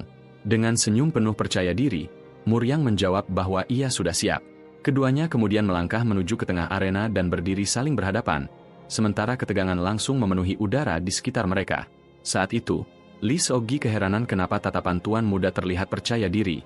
Ia lalu berasumsi, tuan muda bisa seperti itu karena berhasil menurunkan berat badannya, tetapi menurutnya, hal itu takkan merubah hasil akhir dari pertarungan ini. Ia kemudian mempertanyakan apa yang dipikirkan oleh komandan, karena pertarungan ini sudah jelas sangat menguntungkannya. Ketika ia melihat bahwa para kapten dari pasukan Naga Surgawi dan Phoenix Surgawi juga duduk bersama Komandan Cheon Seon-hak untuk menonton pertandingan ini, ia seketika berencana memanfaatkan kesempatan ini untuk meninggalkan kesan mendalam pada mereka. Sementara itu, Muryang dapat menebak apa yang sedang ia rencanakan. Hal itu bisa terjadi karena dirinya mengenal jelas sifat Lee Seok-gi. Dalam benaknya, kenangan dari kehidupan sebelumnya kembali muncul. Lee Seok-gi mendapat kekuasaannya dengan menjadi anggota pasukan pedang Naga Surgawi bukan karena pedangnya, tetapi karena melalui politik, dan karena dibutakan oleh keserakahan, ia justru malah menjual semua informasi rahasia klan kepada kultus demonik, dan ketika dirinya menyadari pengkhianatannya saat dirinya masih merupakan pengawalnya tuan muda pertama, semuanya sudah terlambat. Sekarang keadaannya berbeda, karena kali ini, ia akan menjadi orang yang menghakimi pengkhianat tersebut. Meski ia tahu bahwa saat ini Lee Seok-gi belum melakukan kejahatan apapun, justru itulah alasan ia harus menghentikannya sekarang. Sementara itu, Lee Seok-gi sendiri merasa semuanya berjalan dengan sempurna. Ia yakin keberuntungan selalu berada di pihaknya, dan itulah sebabnya ia bisa menjadi murid terbaik klan. Namun tanpa ia sadari, semuanya sudah diprediksi oleh Muryang, dan dalam pikirannya, ia berkata bahwa keberuntungan Lee Seok-gi telah berakhir. Sebelum memulai pertarungannya, panitia sempat menyatakan, pertarungan akan terus berlanjut sampai ia berkata untuk berhenti, karena ini bukan duel hidup dan mati, dan tepat saat komandan menyatakan, pertarungannya telah dimulai. Cheon Muryang langsung menerjang ke depan, untuk melancarkan serangan pertama, untuk memperpendek jarak di antara mereka dalam sekejap. Lee Seok-gi segera mempersiapkan dirinya, namun, senyuman yang ia tunjukkan seolah sedang meremehkan Muryang. Saat ia telah berada di depan Lee Seok-gi sempat teringat bahwa ia telah mendengar tuan muda mengalahkan Nong Ryowon dengan cara seperti ini. Kepercayaan dirinya meningkat karena ia berpikir dirinya dapat menangkis serangannya. Dan benar saja, ia mampu melakukannya, sehingga Cheon Muryang pun terkejut. Lee Seok-gi menggertakkan gigi dan terus melawan dengan penuh tekanan. Setelah berhasil melepaskan diri, tuan muda segera melancarkan serangkaian serangan cepat dan tepat, menekan lawannya tanpa henti sebelum akhirnya melancarkan satu pukulan kuat sebagai serangan penutup. Namun, Lee Seok-gi dapat menangkisnya dengan mudah. Kemudian, ia berpikir bahwa dirinya sebenarnya berniat menunjukkan sedikit belas kasihan demi menjaga martabat tuan muda. Namun ia juga mengaku tidak ingin menyia-nyiakan kesempatan ini untuk pamer di depan para tetua. Ia meraih pergelangan tangan Muryang, dan tepat saat itu, Lee Seok-gi kembali menyerang dengan menendang perutnya. Cheon Muryang terdorong ke belakang dan terlihat kesakitan. Saat ia menatap ke depan, ia melihat Lee Seok-gi telah mempersiapkan dirinya untuk melancarkan serangan berikutnya. Dengan senyum jahat, ia menyuruh tuan muda untuk memperhatikan dengan sangat baik apa yang akan terjadi selanjutnya. Tanpa ragu, ia langsung menggunakan teknik rahasianya dan menyerang dengan seluruh kekuatannya. Serangan itu begitu cepat dan kuat hingga membuat Muryang terkejut. Rentetan pukulan menghantam tubuh tuan muda secara bertubi-tubi, membuatnya tampak tidak berdaya untuk membela diri. Melihat tuan muda sudah tak bisa melakukan apapun lagi, Lee Seok-gi yang sedang menoleh ke arahnya menyatakan bahwa perbedaan level di antara mereka sangat besar.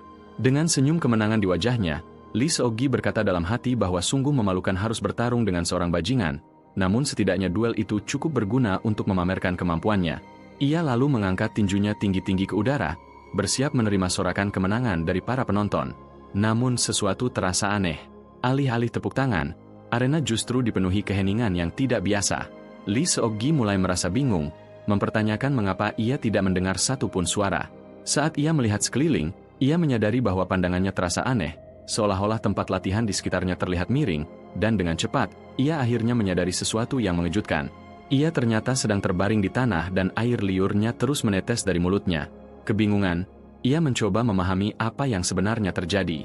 Namun sebelum ia sempat berpikir lebih jauh, ia melihat sebuah sepatu bot perlahan mendekati wajahnya. Ketika ia mengangkat pandangan, ia langsung membeku, karena Cheon Muryang berdiri tepat di depannya. Dengan senyum mengejek, Muryang kemudian bertanya, apakah ia telah tertidur dengan nyenyak. Lee Seok-gi benar-benar tidak mengerti apa yang terjadi, dan ia bahkan bertanya-tanya mengapa dirinya yang justru terbaring di tanah. Namun saat ia mencoba bergerak, rasa panik langsung muncul dalam dirinya. Tubuhnya tidak bisa digerakkan sama sekali. Ia pun terkejut saat menyadari bahwa pedang kayunya telah rusak dan berserakan di arena. Pada saat itu, kilasan ingatan tiba-tiba muncul di dalam benaknya. Perlahan-lahan, ia mulai mengingat semuanya. Ia teringat bahwa sebenarnya dialah yang diserang oleh tuan muda.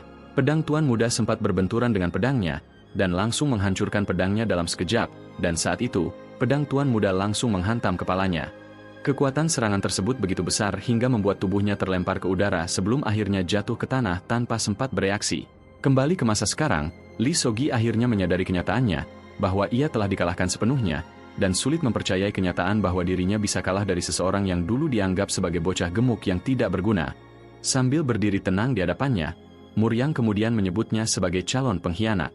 Hal itu membuatnya kebingungan, dan saat itu, Muryang melanjutkan bahwa Lee Seok-gi harus berhati-hati, karena mulai sekarang, dirinya akan terus mengawasinya. Lee Seok-gi masih tak bisa mempercayai kenyataan ini. Ia berasumsi bahwa semua ini bisa berakhir seperti ini karena ia sempat lengah sesaat. Namun, karena tubuhnya tak bisa digerakkan, keraguan mulai menyelimuti dalam pikirannya, dan ia pun bertanya-tanya, apa yang akan terjadi padanya setelah ini. Pada saat itu, Muryang membalikan badannya ke arah lain, sementara para penonton bertanya-tanya dalam keadaan tidak percaya, apakah duelnya akan berakhir seperti ini. Di dalam kerumunan itu, Wolyong terlihat meneteskan air mata ketika menyebutkan sebutan tuan muda, dan di saat yang sama, Muryang perlahan mengalihkan pandangannya ke atas, ke tempat di mana pamannya berdiri. Tatapan mereka saling bertemu beberapa saat, dan tak satu pun dari mereka mengatakan sepatah kata pun. Cheon Seon-hak hanya mengamati dengan ekspresi tegas yang sulit ditebak. Arena kembali diliputi keheningan, dan di sisi lain, seorang murid seketika mengepalkan tinjunya dengan marah, menggertakkan giginya sambil mengeluh dengan pahit karena Lee Seok-gi telah menghancurkan kesempatan untuk menyingkirkan tuan muda. Bisikan-bisikan dari kerumunan penonton secara perlahan mulai terdengar kembali. Mereka mulai saling mempertanyakan apakah yang baru saja mereka lihat hanyalah sebuah tipuan. Beberapa bahkan berspekulasi bahwa mungkin ada sesuatu yang tidak terlihat yang memiringkan hasil pertarungan tersebut, karena bagi mereka, mustahil murid latihan terbaik bisa kalah dengan mudah, dan mereka yakin, pertarungan ini akan membuat kesombongan Tuan Muda semakin menjadi-jadi. Melihat situasi yang mulai memanas, Sang Komandan Agung perlahan berdiri untuk mengumumkan hasil duel. Suaranya bersiap menggema di seluruh arena. Namun sebelum ia sempat menyelesaikan kalimatnya, suara Muryang tiba-tiba menghentikannya. Dengan nada tenang, ia mengatakan bahwa ia tahu banyak orang di tempat itu tidak menyukainya. Nada suaranya tidak terdengar defensif, tetapi juga tidak menunjukkan kesombongan, dan ia bahkan secara terbuka mengakui semua kesalahan yang pernah ia lakukan di masa lalu. Tanpa ragu, ia mengatakan bahwa tidak ada seorang pun yang memiliki alasan untuk memaafkan tindakannya, dan ia bahkan menyebut dirinya sendiri sebagai bajingan sampah. Pengakuan itu langsung membuat seluruh arena terdiam. Tidak hanya para murid pelatihan yang terkejut, bahkan para tetua klan pun tampak terdiam mendengarnya. Dalam hati, ia bergumam bahwa ia tidak mengingat satupun wajah seseorang yang pernah ia sakiti. Ia mengakui dalam hati bahwa semua perbuatan itu dilakukan oleh Tuan Muda pertama, Cheon Muryang, bukan dirinya. Namun karena ia telah menjadi Cheon Muryang, ia bersumpah bahwa dirinya akan menanggung semua dosa tersebut. Setelah semua itu, ia membungkuk di depan semua murid pelatihan, untuk menunjukkan sebuah permintaan maaf yang benar-benar tulus. Keheningan berat langsung menyelimuti seluruh lapangan latihan. Tak seorang pun pernah membayangkan bahwa sosok yang selama ini dijuluki bajingan gila akan menundukkan kepalanya di hadapan orang lain. Ia tetap mempertahankan posisi itu cukup lama hingga semua orang menyadari bahwa permintaan maafnya bukanlah sandiwara. Para murid hanya bisa menatap dengan kebingungan. Di antara mereka, kecurigaan bercampur dengan ketidakpercayaan, namun ada juga sedikit perasaan yang tidak bisa mereka jelaskan. Di sisi lain kerumunan, Woyong menggenggam pedang asli yang sebelumnya ia pegang untuk Tuan Muda. Jantungnya berdebar kencang saat menyaksikan perubahan yang begitu besar pada tuannya. Cheon Seonhak terus diam saja, namun tatapan yang ia tunjukkan saat melihat Muryang kini telah berubah. Ketika Muryang mengangkat kepalanya, ia seketika mengatakan, jika hal ini tak bisa menghapus kemarahan mereka, dirinya akan menyambut siapapun di tempat latihan, karena ia akan selalu berada di sana mulai sekarang. Setelah mengatakan hal itu, ia berbalik dan berjalan meninggalkan arena, meninggalkan murid latihan terbaik yang telah kalah di belakangnya.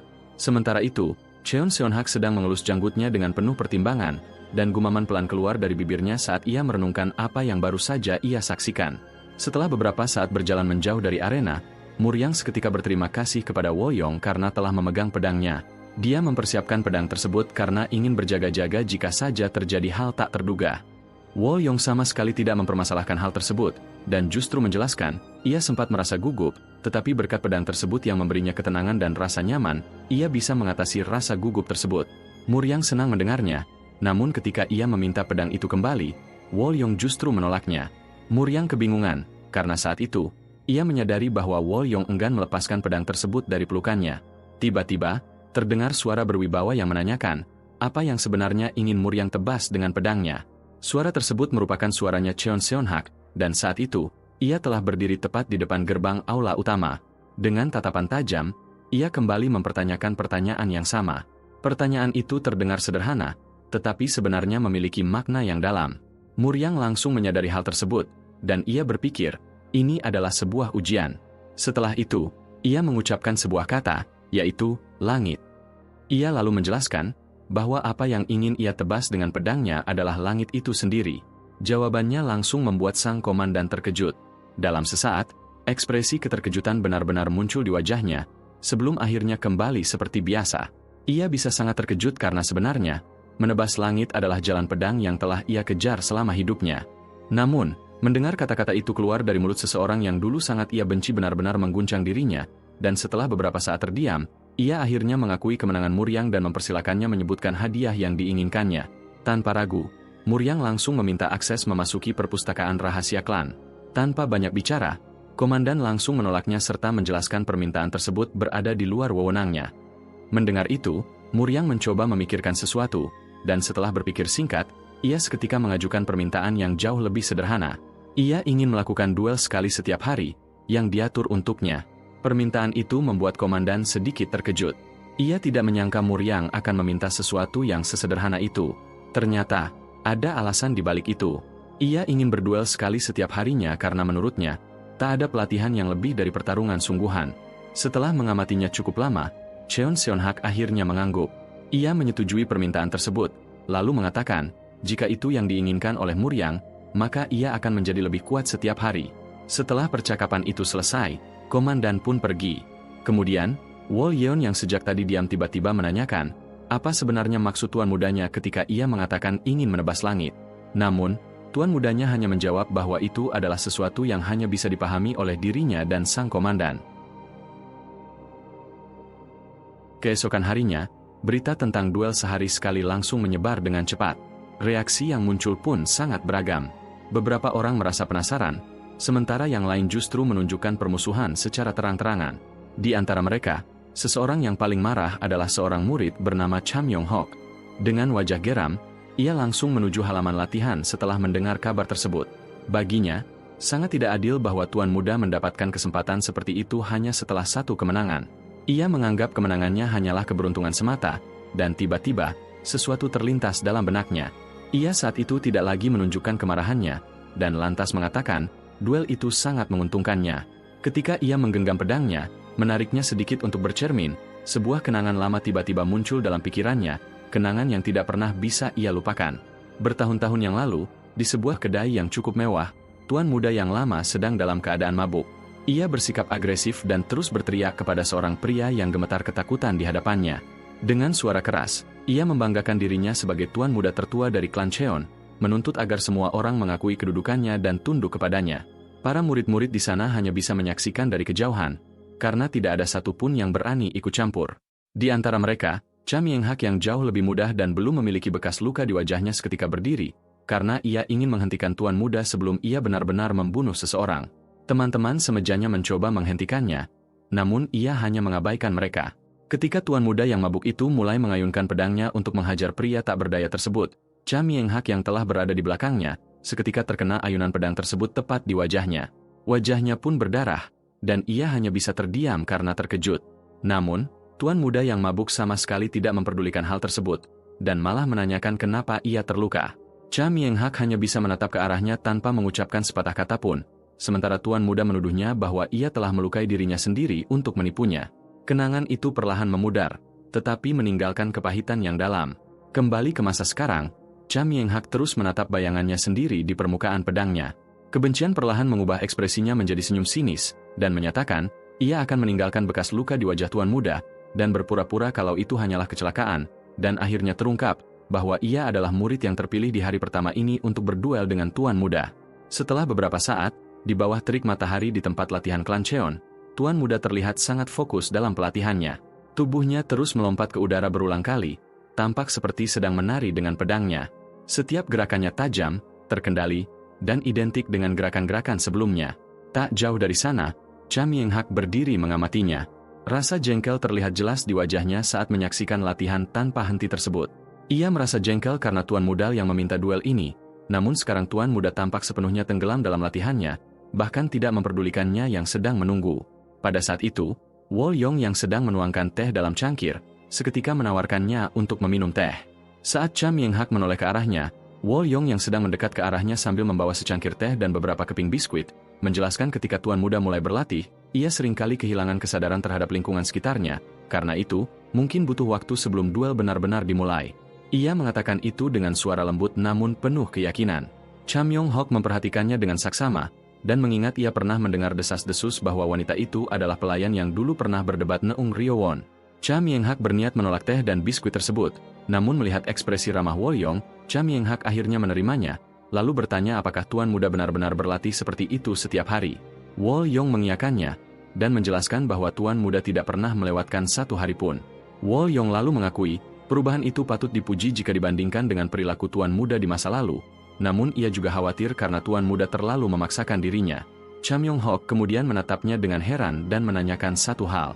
Mengapa ia masih tetap setia pada tuan muda? Padahal tuan muda sering memperlakukannya dengan buruk. Wol Yong mengakui bahwa tuan muda memang telah banyak melakukan kesalahan, namun sekarang, ia yakin bahwa tuan muda benar-benar sedang berusaha berubah dan menebus semuanya, dan ia menyatakan dengan lembut bahwa dirinya mempercayai tuan muda. Perkataannya terngiang di benaknya Cham Yong-hak saat ia menyesap tehnya, karena ia sendiri tidak menyangka bahwa ada beberapa perubahan pada tuan muda. Ketika ia menatap tajam ke arah Muryang, dan menyadari bahwa Muryang berlatih dengan terus-menerus mengulangi gerakan yang sama, ia seketika terkejut. Langkah kakinya tidak pernah melenceng sedikitpun, tinggi lompatannya selalu sama, dan ketika pedangnya mencapai puncak di udara, sudutnya selalu identik, bahkan cara ia menggenggam pedangnya tidak pernah berubah sedikitpun.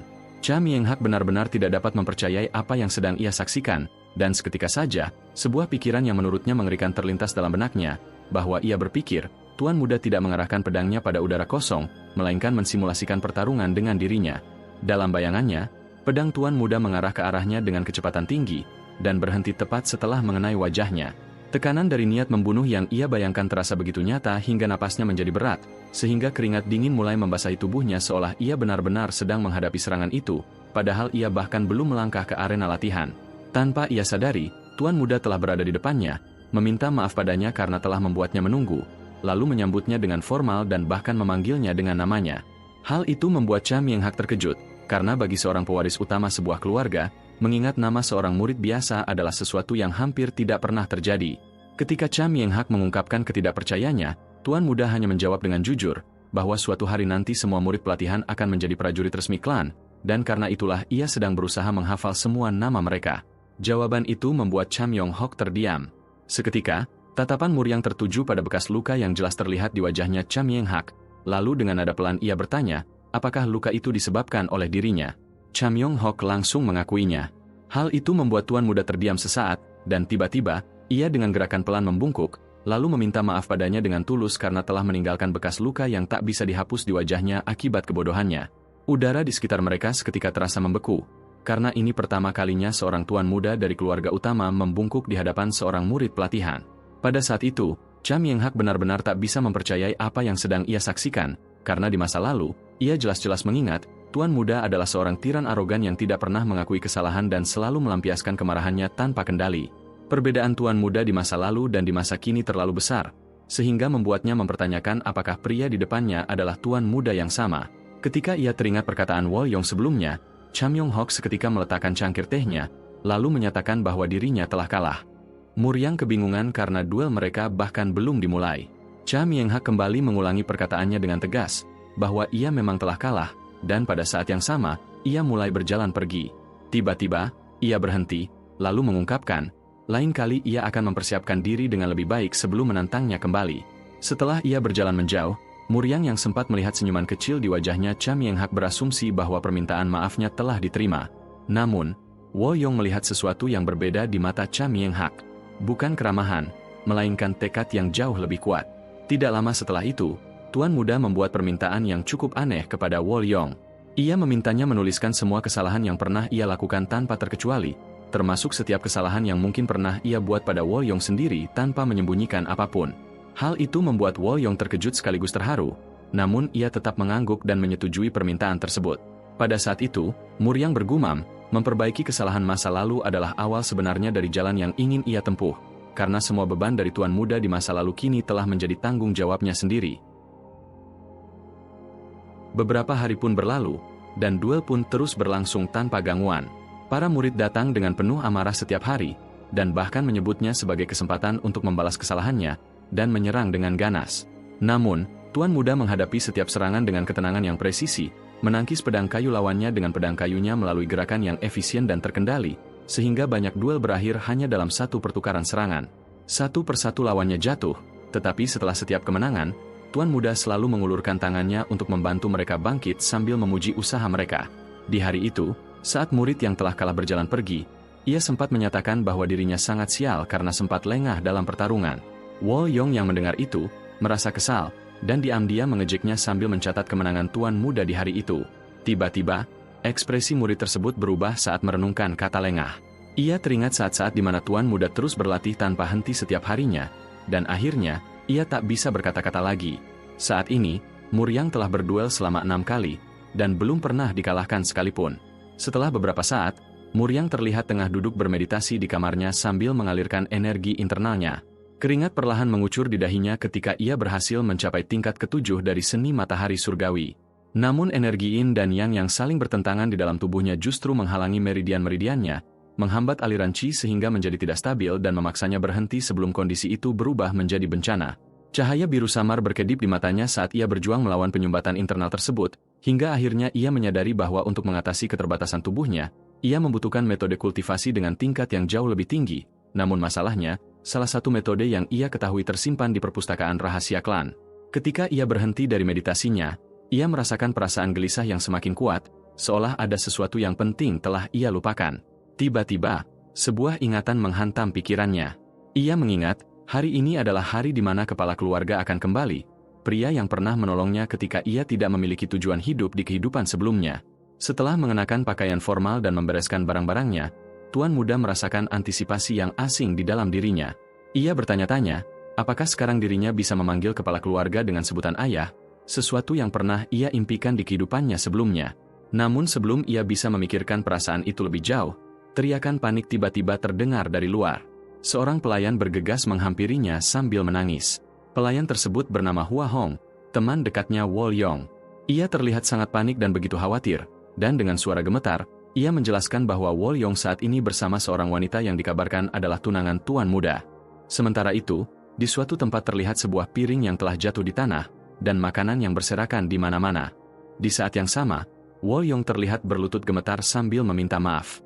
Di hadapannya, berdiri seorang wanita angkuh yang mengenakan pakaian putih mewah yang kini ternoda saus makanan, menatapnya dengan penghinaan dingin sementara para pengawalnya berdiri di belakangnya. Wol Yong sangat mengharapkan wanita tersebut bersedia menerima permintaan maafnya, namun sayangnya, wanita itu lantas mengatakan, pakaian yang telah ternodai takkan bisa kembali bersih hanya dengan permintaan maaf. Sambil menyembunyikan sebagian ekspresinya di balik kipas, ia dengan santai memerintahkan anak buahnya untuk menegakkan hukum klan mereka pada Wol Yong. Setelah mengatakan itu, wanita tersebut dan beberapa pengawalnya membalikkan tubuh mereka untuk pergi dari tempat tersebut, menyisakan satu pengawal yang akan menjalankan perintah darinya. Ketika pengawal itu mengeluarkan pedangnya, mengangkatnya tinggi-tinggi di atas lehernya Wol Yong yang tak berdaya, Hua Hong berlari keluar dari bangunan sambil berteriak memintanya untuk berhenti. Tetapi sayangnya, pengawal tersebut hanya mengabaikannya, dan tepat saat pedangnya akan menyentuh lehernya Wol Yong, Muryang tiba-tiba muncul, menjatuhkan pedangnya ke arah lain dalam sekejap mata. Suara benturan pedang langsung menarik perhatian wanita itu dan para pengawalnya. Muryang langsung menoleh ke arah mereka, sementara para pengawal tersebut langsung bersiap melindungi nona mereka. Muryang kemudian menanyakan apa yang mereka rencanakan. Namun, nona muda tersebut hanya mengabaikan pertanyaannya, dan menanyakan identitasnya serta menuntut haknya untuk ikut campur dalam urusan keluarga Tang. Mendengar itu, Muryang dengan tenang memperkenalkan dirinya, bahwa ia adalah tuan muda pertama dari keluarga Cheon, Cheon Muryang. Mendengarnya, para pengawal langsung menegang. Sikap wanita itu pun berubah, dan dengan senyum sopan yang tipis ia menyampaikan permintaan maaf atas ketidaksopannya. Ia lalu mengungkapkan bahwa ia berasal dari keluarga Tang di Sichuan, dan akhirnya memperkenalkan dirinya bahwa ia bernama Tang Sohye. Muryang sedikit terkejut setelah mengetahui namanya, karena mengingat dengan jelas bahwa nama itu adalah nama istri pertama Cheon Muryang di kehidupan dulu.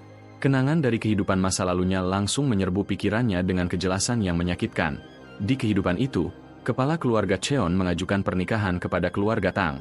Kepala keluarga Cheon sengaja melakukan itu karena putus asa dalam menyembuhkan tuan muda Muryang yang telah rusak akibat berbagai ramuan yang telah diminumnya, dan berharap keluarga Tang dapat menyembuhkannya, karena mereka terkenal dengan racun dan penawarnya. Klan Tang menerima tawaran pernikahan itu dengan antusias. Bukan karena belas kasihan, melainkan karena ambisi lama mereka untuk memperluas pengaruh ke daratan tengah. Dengan itu, Tang Sohye yang terpilih untuk dinikahkan mengenakan gaun pengantin, dan menerima pertemuan pertama yang mengecewakan dengan tenang, dan pada akhirnya, pernikahan mereka pun langsung dilakukan dengan cepat. Setelah melakukan pengobatan selama 10 tahun, kondisi tubuh tuan muda perlahan-lahan mulai membaik. Hal itu membuat kepala keluarga mulai menunjukkan sifat lunak pada keluarga Tang. Menyadari kesempatan tersebut, keluarga Tang pun akhirnya memanfaatkan kesempatan itu untuk menggunakan keluarga Cheon menjadi batu loncatan memperkuat kekuasaan mereka, dan pada akhirnya, hal itu justru menjadi awal mula dari kehancuran keluarga Cheon. Kembali ke masa kini, Muryang menatap Tang Sohye dengan tatapan dingin, lalu kembali bertanya apa yang ia rencanakan. Tang Sohye hanya memperlihatkan pakaiannya yang berlumuran makanan, lalu dengan nada acuh tak acuh menjelaskan, bahwa ia hanya ingin menghukum seorang pelayan yang telah mengotori pakaiannya. Muryang pun marah, dan menuntut penjelasan, apakah alasan sepele seperti itu benar-benar cukup untuk membenarkan percobaan pembunuhan terhadap seorang pelayan keluarga Cheon. Tang Sohye mencemooh, menyiratkan bahwa Muryang gagal memahami nilai dari pakaiannya. Ia lalu menambahkan, pelayan itu bisa saja adalah seorang pembunuh yang sengaja menumpahkan racun ke dirinya, dan karena itu, ia sengaja menggunakan hukum keluarga Tang untuk menghukum pelayan tersebut. Muryang semakin kesal mendengar alasan-alasan yang tak masuk akal itu, oleh sebab itu, ia dengan suara tegas menegaskan, ini bukan wilayah keluarga Tang, melainkan wilayah keluarga Cheon, jadi hukum di tempat ini harus dijalankan sesuai hukum keluarga Cheon.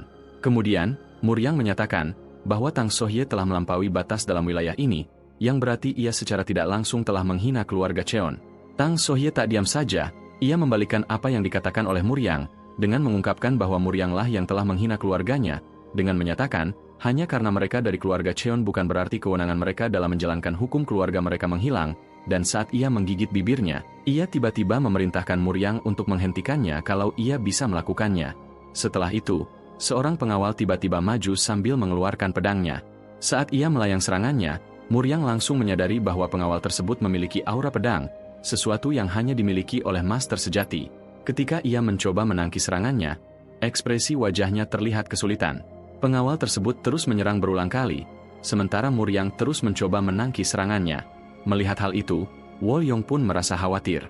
Dari belakangnya, Tang Sohye diam-diam mengeluarkan sebuah jarum kecil, lalu melemparnya tepat ke arah Wol Yong tanpa diketahui oleh siapapun. Di saat yang sama, ketika pengawalnya Tang Sohye terus melancarkan serangan pada Muryang, Muryang sempat mempertanyakan dalam hati apakah pengawal tersebut adalah pengawal pribadi Tang Sohye. Ia lalu menyadari satu hal, bahwa ilmu pedang mereka seimbang, tapi masalahnya, pengawal tersebut memiliki energi internal dan tubuh fisik yang jauh lebih kuat darinya. Untuk mengatasi hal tersebut, Muryang terpikirkan sebuah cara. Ia dengan cepat mengubah posisinya berdiri, lalu mencoba mendekat dengan halus, kemudian menggunakan teknik halus yang telah ia kuasai dalam kehidupan sebelumnya untuk menargetkan pedang lawannya. Saat pedang pengawal tersebut memasuki jangkauannya, Muryang langsung menggunakan teknik cakar naga, menggerakkan tangannya dengan kecepatan penuh untuk menjatuhkan pedang milik pengawal tersebut. Suara benturan keras pun terdengar hebat saat pedang mereka saling bertabrakan. Pengawal tersebut terkejut dan terdiam sesaat. Namun alih-alih menjatuhkan pedang lawannya, Muryanglah yang secara tidak sadar telah menjatuhkan pedangnya sendiri. Muryang langsung terkejut setelah mengetahui hal tersebut, dan di saat itu, pengawal tersebut tiba-tiba mengungkapkan, ia kecewa karena ia sempat mengira Muryang akan melakukan sesuatu yang hebat. Muryang hanya menatapnya dengan diam, dan dalam hati, ia menyadari satu hal. Hal ini bisa terjadi karena perbedaan kekuatan internal mereka terlalu besar. Sebelum mereka kembali bertarung, Tang Sohye tiba-tiba meminta pengawalnya untuk berhenti. Ia melangkah maju, lalu berkomentar, ia tak menyangka tunangannya adalah orang yang selalu siap melindungi seorang pelayan, dan menambahkan, dirinya benar-benar tidak menyesal telah datang ke sini. Saat ia berjalan melewati Muryang, ia melanjutkan bahwa mereka akan bertemu lagi di perjamuan hari ini, dan ia berharap Muryang bersedia menunjukkan sikap yang lebih ramah. Tiba-tiba, sebuah teriakan panik terdengar. Muryang segera berbalik dan melihat Wol Yong sudah tergeletak di tanah tak sadarkan diri. Dari kejauhan, Tang Sohye dan pengawalnya terus berjalan menjauh. Dalam hatinya, Tang Sohye merasa sedikit khawatir, karena kondisi tubuh tuan muda pertama keluarga Cheon berbeda dari informasi yang selama ini ia terima, dan ia yakin, jika kepala keluarga Cheon mengetahui kebenaran tersebut, pertunangannya kemungkinan akan dipertimbangkan kembali. Ia kemudian menoleh kepada pengawalnya dan meminta penilaiannya terhadap Muryang. Pengawal itu melaporkan, bahwa meskipun teknik pedang Muryang sangat halus, energi internalnya tetap lemah, sehingga menurutnya 2 orang bawahan saja sudah cukup untuk mengatasinya. Mendengar itu, Tang Sohye dengan suara pelan memberi perintah pada pengawalnya untuk menggerakkan 4 orang, melakukan apapun untuk membuat Muryang tidak boleh hadir di perjamuan nanti. Di saat itu, Muryang mencoba membangunkan Wol Yong dengan panik. Muryang mencoba memeriksa kondisinya, lalu menduga bahwa ia telah diracuni. Tiba-tiba, kenangan bersama Wol Yong terlintas dalam benaknya. Ia sempat terdiam sesaat karena merasa kesal, dan kemudian segera pergi dari tempat itu, sambil meminta pelayan sebelumnya untuk mengambilkan pedangnya. Ternyata, seorang murid pelatihan telah menyaksikan semua itu, dan bertanya-tanya apakah ia harus melaporkan semua ini pada Nong Ryowon. Setelah beberapa saat, di dalam ruangannya Muryang, terlihat para dokter yang telah berada di sana untuk menyembuhkan Wol Yong. Saat itu, seorang dokter menjelaskan pada Muryang, mereka telah melakukan perawatan darurat pada Wol Yong, dan untuk saat ini, mereka berhasil menunda gejala racunnya agar tidak semakin parah. Namun masalahnya, mereka benar-benar tidak bisa menyembuhkannya, karena jika racun tersebut benar-benar berasal dari keluarga Tang, hanya keluarga Tanglah yang memiliki penawarnya. Melihat kondisi Wol Yong yang telah sangat memucat, Muryang hanya bisa terus terdiam. Tiba-tiba, ia membalikkan tubuhnya, sambil meminta seorang pelayan untuk menjaga Wol Yong, lalu menjelaskan, bahwa ia harus menghadiri perjamuan hari ini, untuk berperan sebagai tuan muda tak berguna. Setelah beberapa saat, terlihat Cheon Seon Hak yang sedang berjalan sambil memikirkan sesuatu. Ia lalu bertanya-tanya, apa yang direncanakan oleh kepala keluarga, karena ia yakin mereka, yaitu keluarga Tang mampu menelan keluarga Cheon bulat-bulat. Tiba-tiba, ia merasakan aura kejam yang langsung mengejutkannya. Karena penasaran, ia pun berniat pergi ke tempat di mana aura tersebut berasal, karena ia ingin melihat siapa yang memancarkan aura tersebut. Sementara itu, di pinggiran hutan dekat dengan kediaman keluarga Cheon, terlihat burung-burung yang berterbangan tanpa arah karena ketakutan. Tak jauh dari sana, Muryang terus melayangkan pedangnya pada sebuah pohon berulang kali, untuk melampiaskan amarahnya. Cheon Seonhak yang telah berada di sana, memutuskan untuk memperhatikan terlebih dahulu sebelum melakukan sesuatu. Ia lalu menyadari, setiap ayunan pedang Muryang bukan ditunjukkan untuk membelah langit seperti yang telah dikatakannya, tetapi ayunan pedang yang dipenuhi amarah dan niat membunuh, seolah ditunjukkan untuk membantai manusia. Ia berpikir bahwa ini berbahaya, karena jika dibiarkan, ia yakin Muryang bisa saja ditelan oleh amarahnya. Di saat ia hendak melakukan sesuatu, Muryang tiba-tiba melakukan sebuah gerakan yang langsung membelah pohon tersebut. Ia terdiam sesaat, dan pada saat itu, Cheon Seonhak maju mendekatinya, sambil mempertanyakan, apa yang telah membuat Muryang marah, sampai ia harus melampiaskan amarahnya pada sebatang pohon. Muryang dengan suara tenang menjawab, bahwa ia lemah, dan gagal melindungi orang-orangnya, padahal ia harus menjadi jauh lebih kuat untuk melindungi orang-orangnya. Mendengar itu, Cheon Seonhak kembali bertanya, siapa sebenarnya yang ia maksud dengan orang-orangnya, dan Muryang menjawab, mereka adalah orang-orang yang ingin ia lindungi, yaitu adalah setiap anggota keluarga Cheon. Tatapannya terlihat kosong saat mengatakan itu, dan ternyata, perkataannya itu telah mengejutkan Cheon Seonhak. Cheon Seonhak lalu teringat saat di mana Muryang mengatakan ia ingin melindungi orang-orangnya. Ia lalu berpikir, bahwa pikirannya terlalu sempit, karena sempat mengira, bahwa Muryang hanya ingin melindungi orang-orang yang dekat dengannya. Karena itu, ia tiba-tiba melangkah maju sambil memegang pedangnya, lalu mengingatkan Muryang, bahwa sebelumnya Muryang telah berkata bahwa ia melihat teknik cakar naganya secara kebetulan dan berhasil menirunya, dan mengklaim ia bisa meniru teknik apapun yang ditunjukkan padanya. Setelah itu, ia bertanya, apakah Muryang bisa membuktikan semua itu sekarang? Muryang cukup terkejut karena pamannya tiba-tiba membahas hal tersebut, dan saat ia hendak mengatakan sesuatu, pamannya tiba-tiba menarik pedangnya, sambil menjelaskan, ia menciptakan teknik cakar naga dan mewariskannya kepada para pendekar keluarga Cheon. Ia juga mengakui telah menciptakan teknik yang jauh lebih kuat, tetapi ia belum pernah mengajarkannya pada siapapun, karena mempelajari jurus itu sama seperti berdiri di antara pedang pembelah langit dan pedang pembantai manusia, teknik pedang yang tak diketahui oleh siapapun selain dirinya.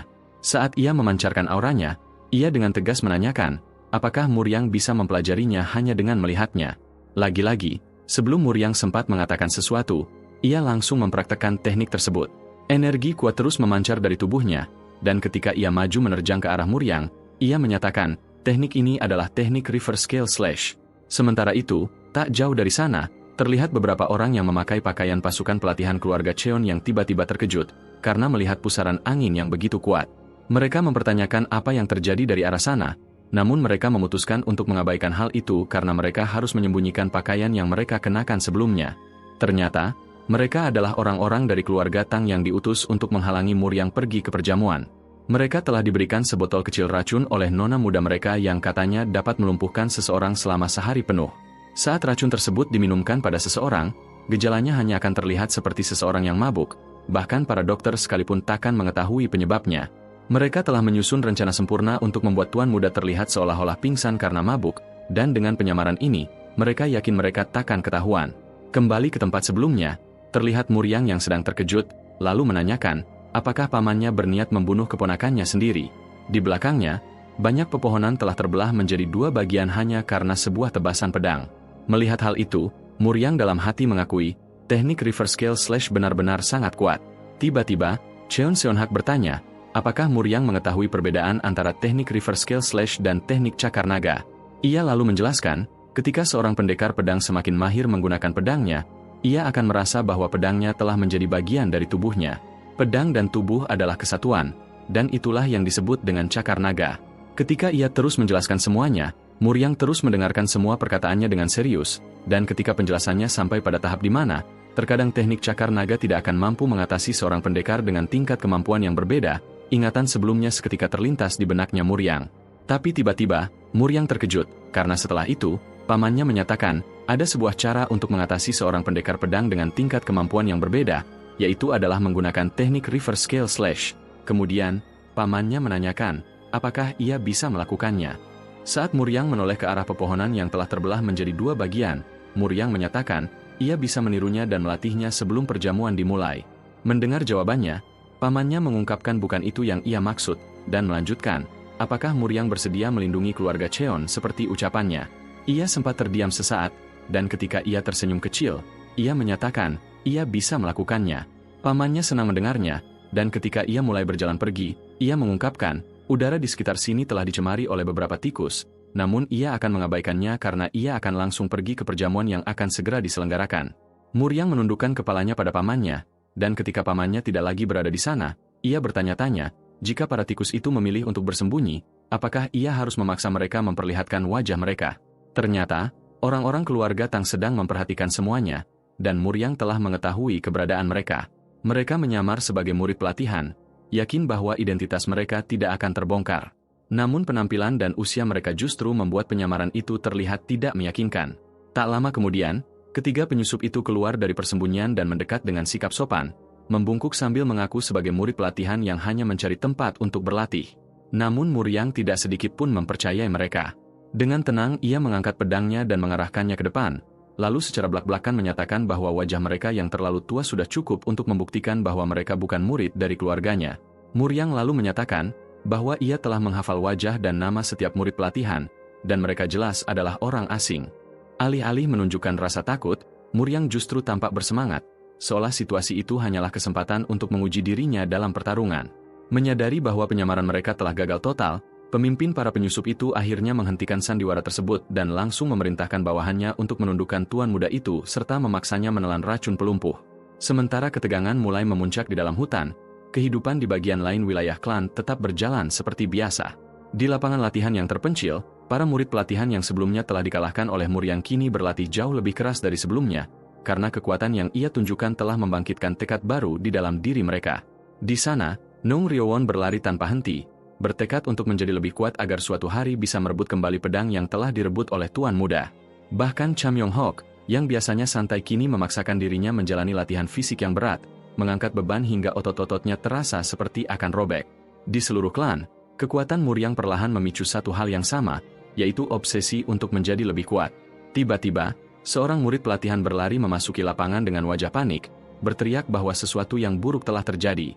Namun, sebagian besar murid terlalu fokus pada latihan mereka masing-masing, hingga hampir tidak memperhatikannya sama sekali, dan ketika ia menjelaskan, terjadi sesuatu yang buruk pada tuan muda, Nung Ryowon, Cham Yong-hok serta murid pelatihan lainnya langsung melirik ke arahnya dengan tatapan tajam, sambil menanyakan apa yang telah terjadi padanya.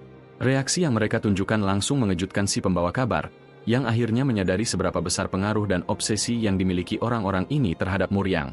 Sementara itu, kembali di dalam hutan, ketenangan yang ada sebelumnya kini berubah menjadi kekerasan. Muryang terlihat tengah beradu pedang dengan orang-orang dari keluarga Tang tersebut. Meski menghadapi pembunuh berpengalaman, ia bertarung dengan kecepatan dan kepercayaan diri yang tidak goyah.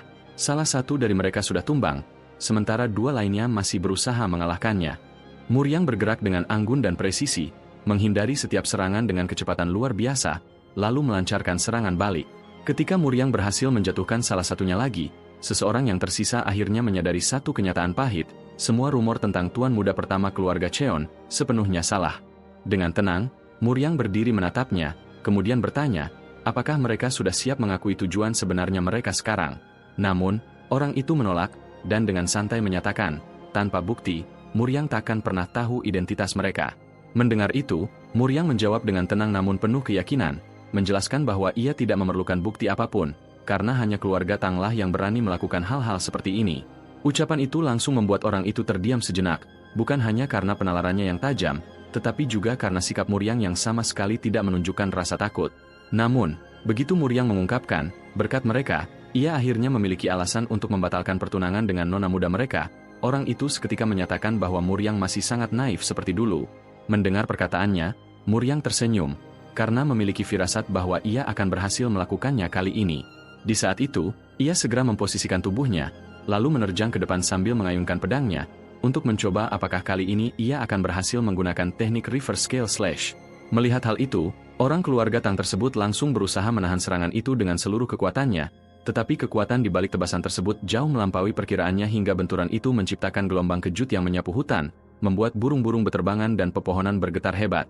Sementara itu, jauh dari sana, Pemimpin operasi klan Tang mulai merasa gelisah saat menyadari bahwa sudah 45 menit berlalu sejak 3 pembunuh itu dikirim, namun tidak satu pun dari mereka yang kembali. Perlahan, kekhawatiran mulai merayapi pikirannya karena jika anak buahnya benar-benar gagal, maka lawan mereka jauh lebih berbahaya dari yang diperkirakan, sehingga ia mulai mondar-mandir sambil memikirkan cara untuk menghapus semua jejak sebelum klan Cheon menyadari semuanya. Di sisi lain, kabar tentang insiden di halaman mulai menyebar di antara para murid pelatihan, dan banyak dari mereka terkejut mengetahui bahwa klan Tang hampir mengeksekusi seorang pelayan hanya karena kesalahan sepele. Saat mereka berjalan melewati hutan sambil membicarakannya, pembicaraan itu berkembang menjadi cerita tentang reputasi mengerikan klan Tang, mulai dari hukum mereka yang kejam, racun mematikan, hingga senjata tersembunyi yang bisa membunuh tanpa peringatan. Salah satu dari mereka bahkan mengingat bahwa kontak sekecil apapun dengan keturunan langsung klan Tang bisa berujung pada eksekusi, yang menjelaskan mengapa banyak orang langsung panik ketika nona muda klan Tang muncul di dekat mereka. Dari sana, mereka mulai membandingkan kehidupan di klan Cheon, dan menyadari bahwa meskipun tuan muda mereka sangat merepotkan, setidaknya klan mereka tidak menghukum mati orang hanya karena kesalahan kecil. Bahkan Nung Ryowon yang pernah menentangnya secara terbuka pun masih tetap hidup. Percakapan itu kemudian berubah menjadi pertanyaan yang lebih serius tentang apakah mereka harus membantu Muryang jika konflik dengan klan Tang benar-benar terjadi, meskipun beberapa di antara mereka masih ragu karena menyadari bahwa musuh yang dihadapi bukanlah lawan biasa. Di tengah keraguan itu, Lee Seok-gi tiba-tiba berbicara dengan lantang bahwa kehormatan klan sedang dipertaruhkan dan mereka tidak bisa tinggal diam, bahkan mendesak semua orang untuk segera mencari tuan muda. Namun, tidak semua orang mempercayai niatnya, karena beberapa justru memandangnya dengan curiga, menganggap bahwa kesetiaannya yang tiba-tiba itu hanyalah oportunisme, dan jika keadaan berubah menjadi berbahaya, mereka tidak akan terkejut jika orang itu justru menjadi yang pertama mengkhianati klan. Saat bergerak menembus hutan dan berjalan paling depan, Lee Seok-gi memperhatikan sesuatu yang mencurigakan di balik pepohonan, di mana di balik bayangan yang redup terlihat seorang prajurit pembersih dari klan Tang berjongkok di dekat tanah sambil membakar tumpukan pakaian, jelas berusaha menghancurkan bukti keberadaan mereka. Dengan perasaan gelisah yang semakin kuat, ia mengamati dari kejauhan saat pria itu sibuk menyalakan api, sama sekali tidak menyadari bahwa dirinya sedang diawasi. Namun, ketenangan itu hanya berlangsung sesaat sebelum prajurit tersebut tiba-tiba merasakan kehadiran asing dan berbalik tajam, menatap lurus ke arah Lee Seok-gi hingga mata mereka bertemu dalam keheningan yang menyesakan. Kepanikan langsung melanda tanpa ampun, membuat Lee Seok-gi berbalik dan mundur secepat mungkin tanpa berani menoleh ke belakang, karena ia sadar bahwa ia secara tidak sengaja telah menyaksikan sesuatu yang mematikan dan seharusnya tidak pernah ia lihat. Ia berlari tanpa henti menembus pepohonan hingga akhirnya mencapai jalan setapak tempat teman-temannya berkumpul, lalu jatuh di hadapan mereka dalam kondisi terengah-engah. Napasnya kacau dan tubuhnya gemetar saat mencoba menjelaskan bahwa ia telah melihat sesuatu yang mengerikan. Teman-temannya menatapnya dengan bingung, sebagian mencoba memahami ucapannya yang terputus-putus, sementara yang lain mulai merasa ada yang tidak beres. Namun, sebelum salah satu dari mereka benar-benar memahami situasinya, suasana di sekitar mereka tiba-tiba berubah menjadi dingin, seolah-olah bahaya telah datang tanpa suara dan kini berdiri tepat di dekat mereka.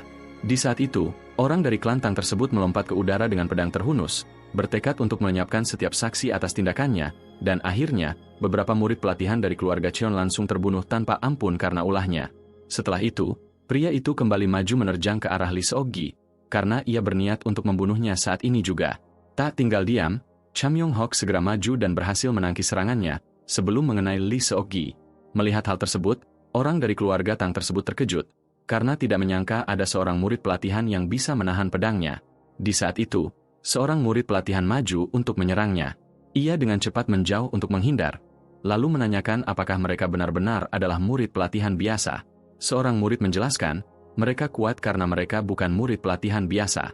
Namun di sampingnya, murid lain justru menyatakan, mereka hanyalah pencundang yang sedang menjalani pengasinan setelah dikalahkan oleh tuan muda. Murid sebelumnya memukulnya dengan pedangnya, lalu melanjutkan, jika klan Tang terkenal karena racunnya, maka klan Cheon terkenal karena pedangnya.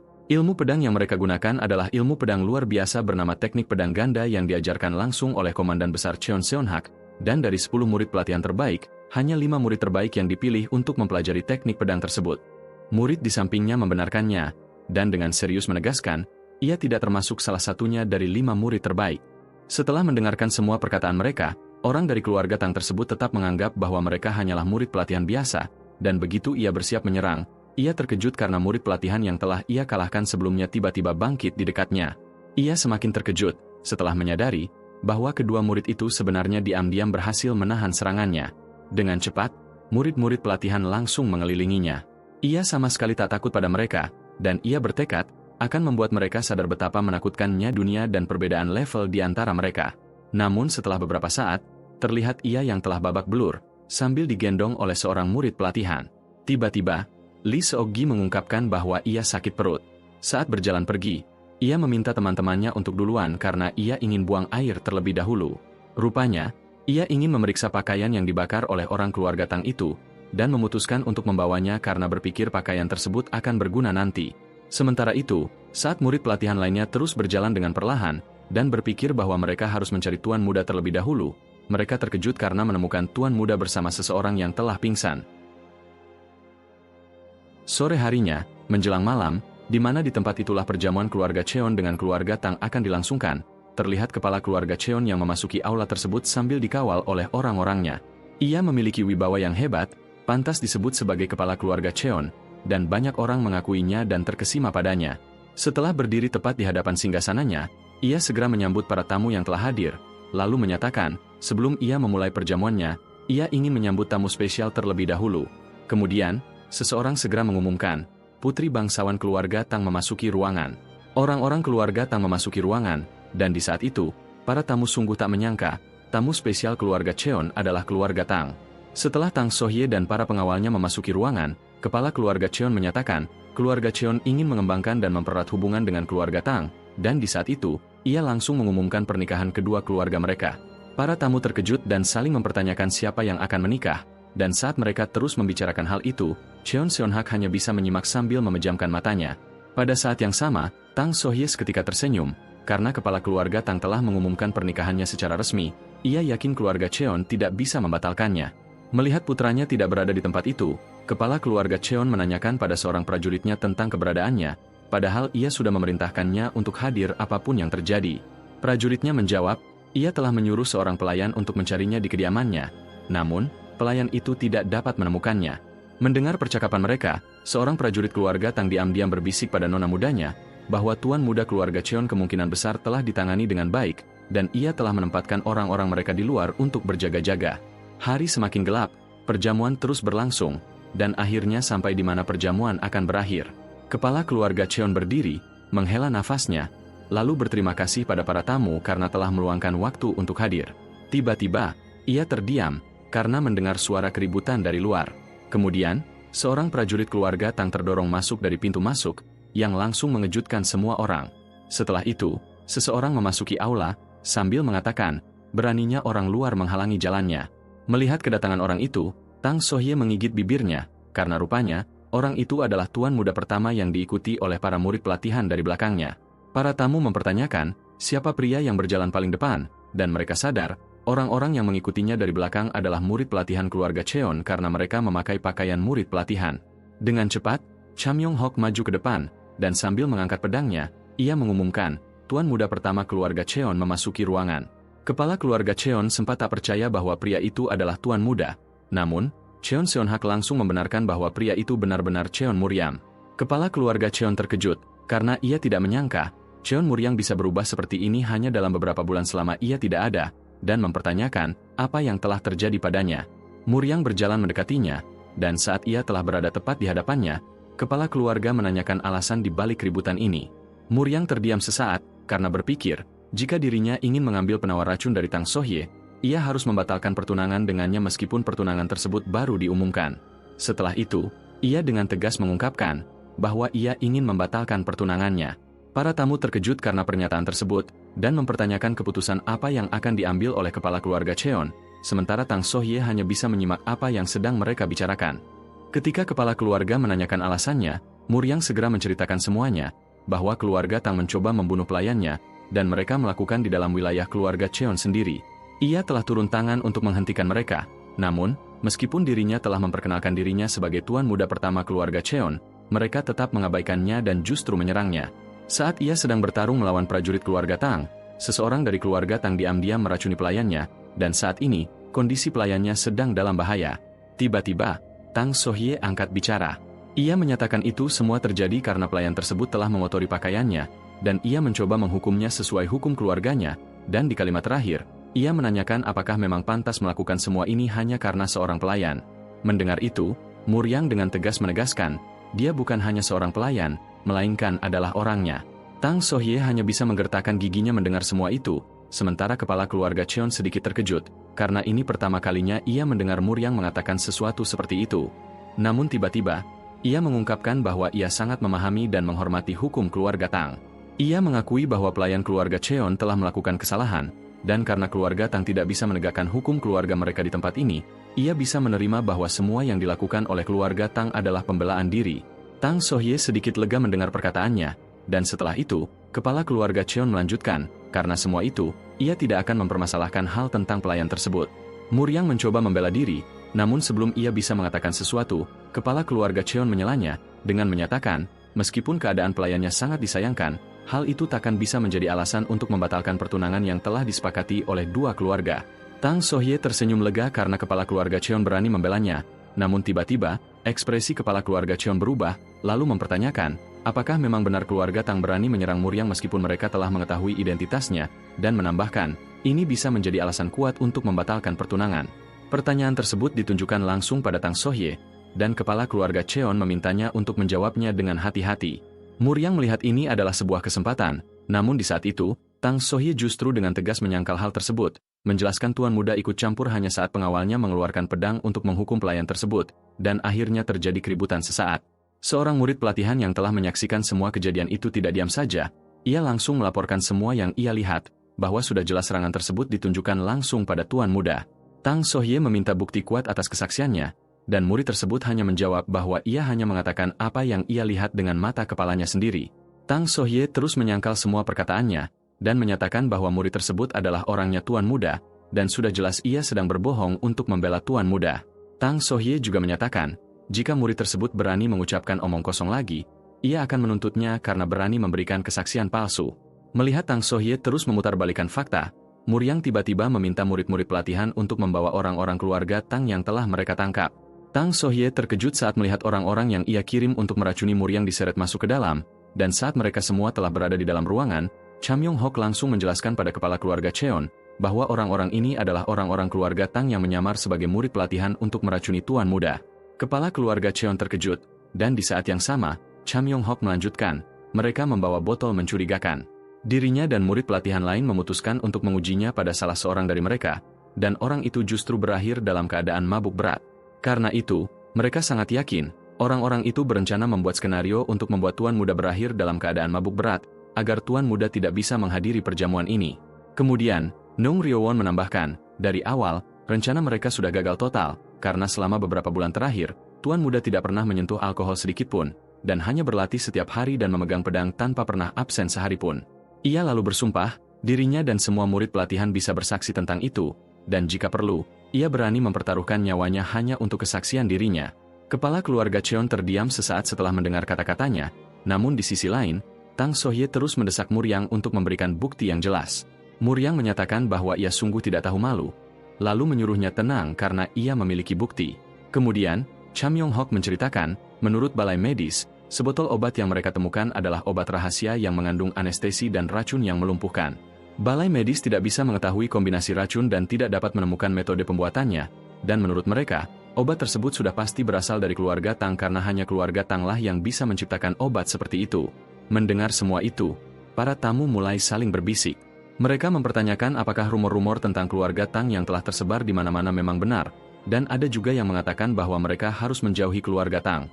Tiba-tiba, Tang Sohye menutup wajahnya dengan kipasnya, lalu tertawa kecil karena menganggap semua ini sangat lucu dan tidak masuk akal. Ia lalu menjelaskan, tuan muda sendirilah yang membawa obat itu, tetapi kenapa orang-orang keluarga Tang yang dituduh mencoba meracuninya? Terlebih lagi, orang-orang itu memakai seragam murid pelatihan keluarga Cheon, padahal pakaian tersebut bukanlah sesuatu yang bisa didapatkan oleh sembarangan orang. Jadi bagaimana mungkin klan Tang yang baru tinggal selama 3 hari mendapatkan pakaian-pakaian tersebut? Ketika ia memperlihatkan wajahnya, ia mempertanyakan, sejak kapan pendapat balai medis keluarga Cheon bisa dianggap bukti, dan jika hal itu benar-benar bisa dilakukan, menurutnya, mereka harus menanyakan pendapat balai medis keluarga Tang. Karena balai medis keluarganya sudah jelas lebih ahli dalam melihat apakah racun tersebut benar-benar buatan keluarga mereka. Mendengar semua itu, Muryang sungguh tak menyangka bahwa Tang Sohye bisa membalikan keadaan hanya dengan beberapa kalimat darinya. Ia sungguh bingung harus melakukan apa, dan saat itu, 2 murid pelatihan yang telah terluka mencoba menceritakan bahwa mereka telah diserang oleh keluarga Tang. Namun, hal tersebut tidak dapat mengubah keadaan, karena pertikaian antar keluarga memang sudah sering terjadi, dan Tang Sohye menyatakan, jika memang perlu diselidiki, maka hal itu harus diselidiki secara terpisah. Suasana terdiam sesaat, namun tiba-tiba, kepala keluarga Cheon mengakui semua omongan Tang Sohye, dan menanyakan apakah Muryang memiliki bukti lain, apakah orang-orang yang ia tangkap berasal dari keluarga Tang. Jika tidak, maka ia akan diminta pertanggungjawaban karena memfitnah keluarga Tang.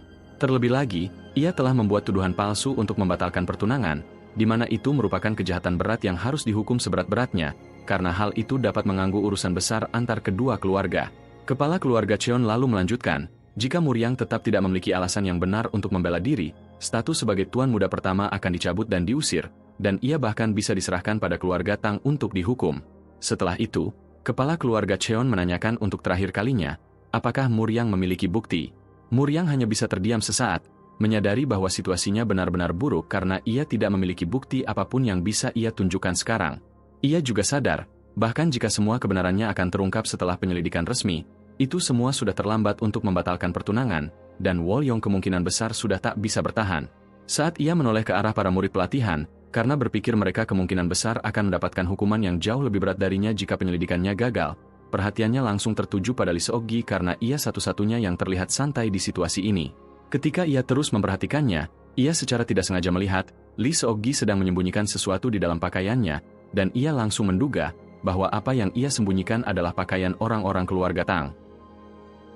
Kemudian, cerita dialihkan beberapa saat yang lalu, di mana saat itu, setelah para murid pelatihan bertemu dengan Muryang, Lee Seok-gi muncul sambil mengungkapkan dengan santai bahwa ia senang bertemu dengan tuan muda. Muryang menatapnya dengan penuh kecurigaan, lalu menanyakan apakah ia menyembunyikan sesuatu. Saat itu, Muryang telah mengetahui situasi yang telah terjadi pada mereka, bahwa Lee Seok-gi yang berjalan paling depan tiba-tiba diserang oleh seseorang dari keluarga Tang. Oleh karena itu, ia menduga Lee Seok-gi pasti melihat sesuatu yang dilakukan oleh orang dari keluarga Tang tersebut. Dengan tenang, Lee Seok-gi menyangkal tuduhan tuan muda, dan memastikan bahwa ia tidak melihat apapun. Muryang sulit mempercayai apa yang dikatakan olehnya, karena itu, ia menjelaskan bahwa mereka saat ini berada di perahu yang sama, dan memintanya untuk tidak pernah berpikir mengkhianati mereka.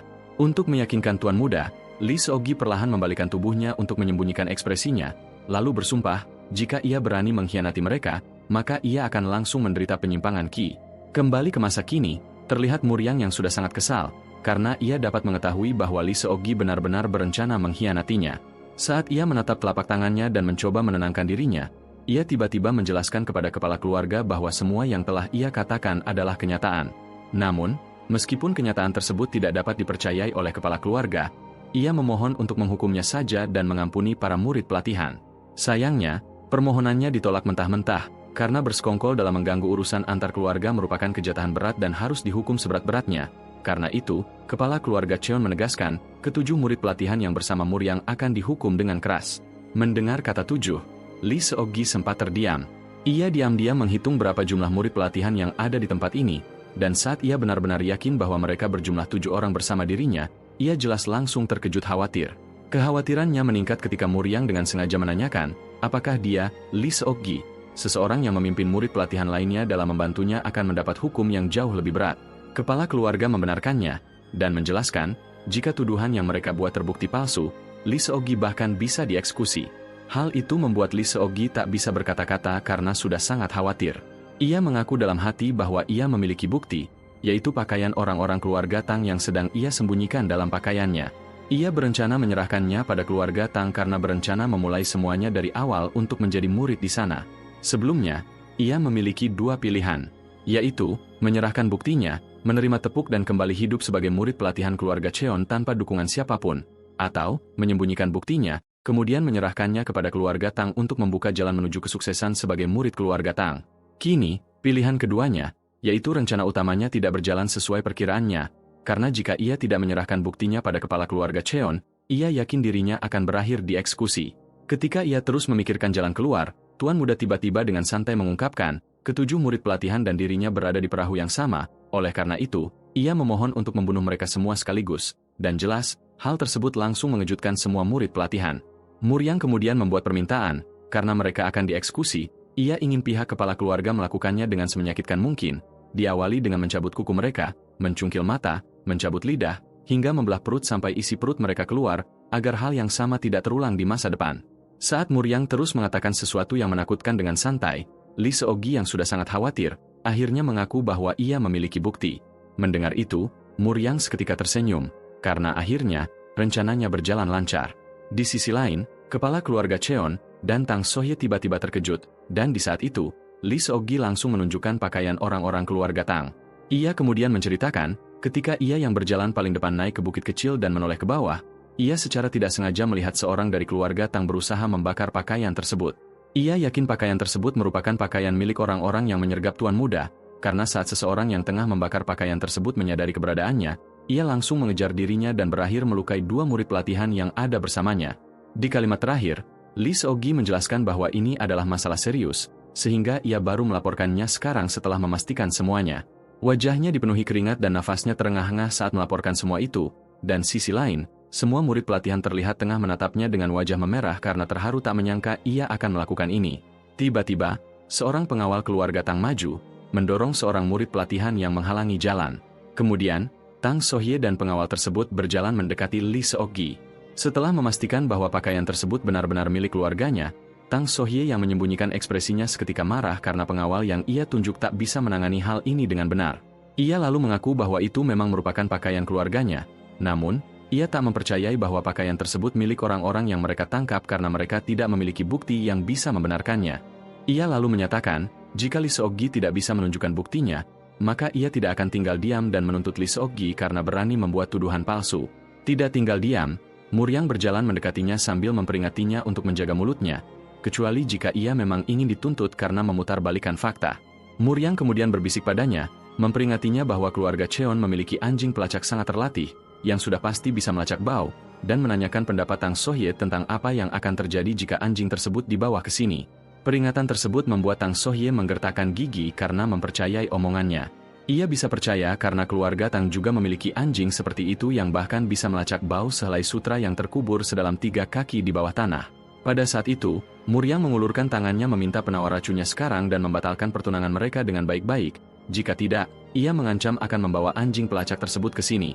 Karena Tang So-hye hanya diam saja, Muryang menanyakan, jika anjing tersebut membongkar kebohongan tak tahu malunya, apakah ia dan keluarga Tangnya mampu menanggung semua akibat dari tindakannya.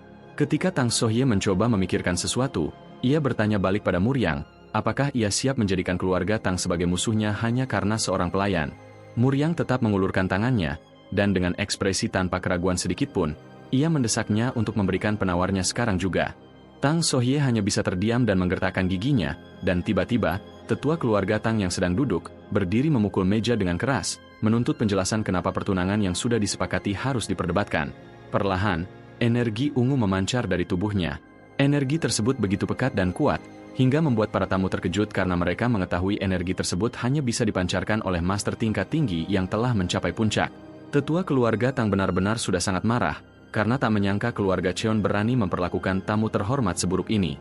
Ia terus menuntut penjelasan tentang mengapa nona mudanya terus disalahkan seolah ia adalah seseorang yang bersalah, padahal sebelumnya nona mudanya tidak pernah diperlakukan seperti ini, karena mereka yang melakukannya pasti akan langsung dibunuh sebelum benar-benar melakukannya. Ketika tetua keluarga Tang tersebut terus mengoceh sambil mengeluarkan energi berbahaya, Cheon Seon-hak seketika maju untuk menghentikannya. Semua omongan dan tindakannya telah membuat Cheon Seon-hak marah, karena itu, ia sama sekali tak ragu mengeluarkan energi merahnya untuk menghadapi tetua keluarga Tang tersebut.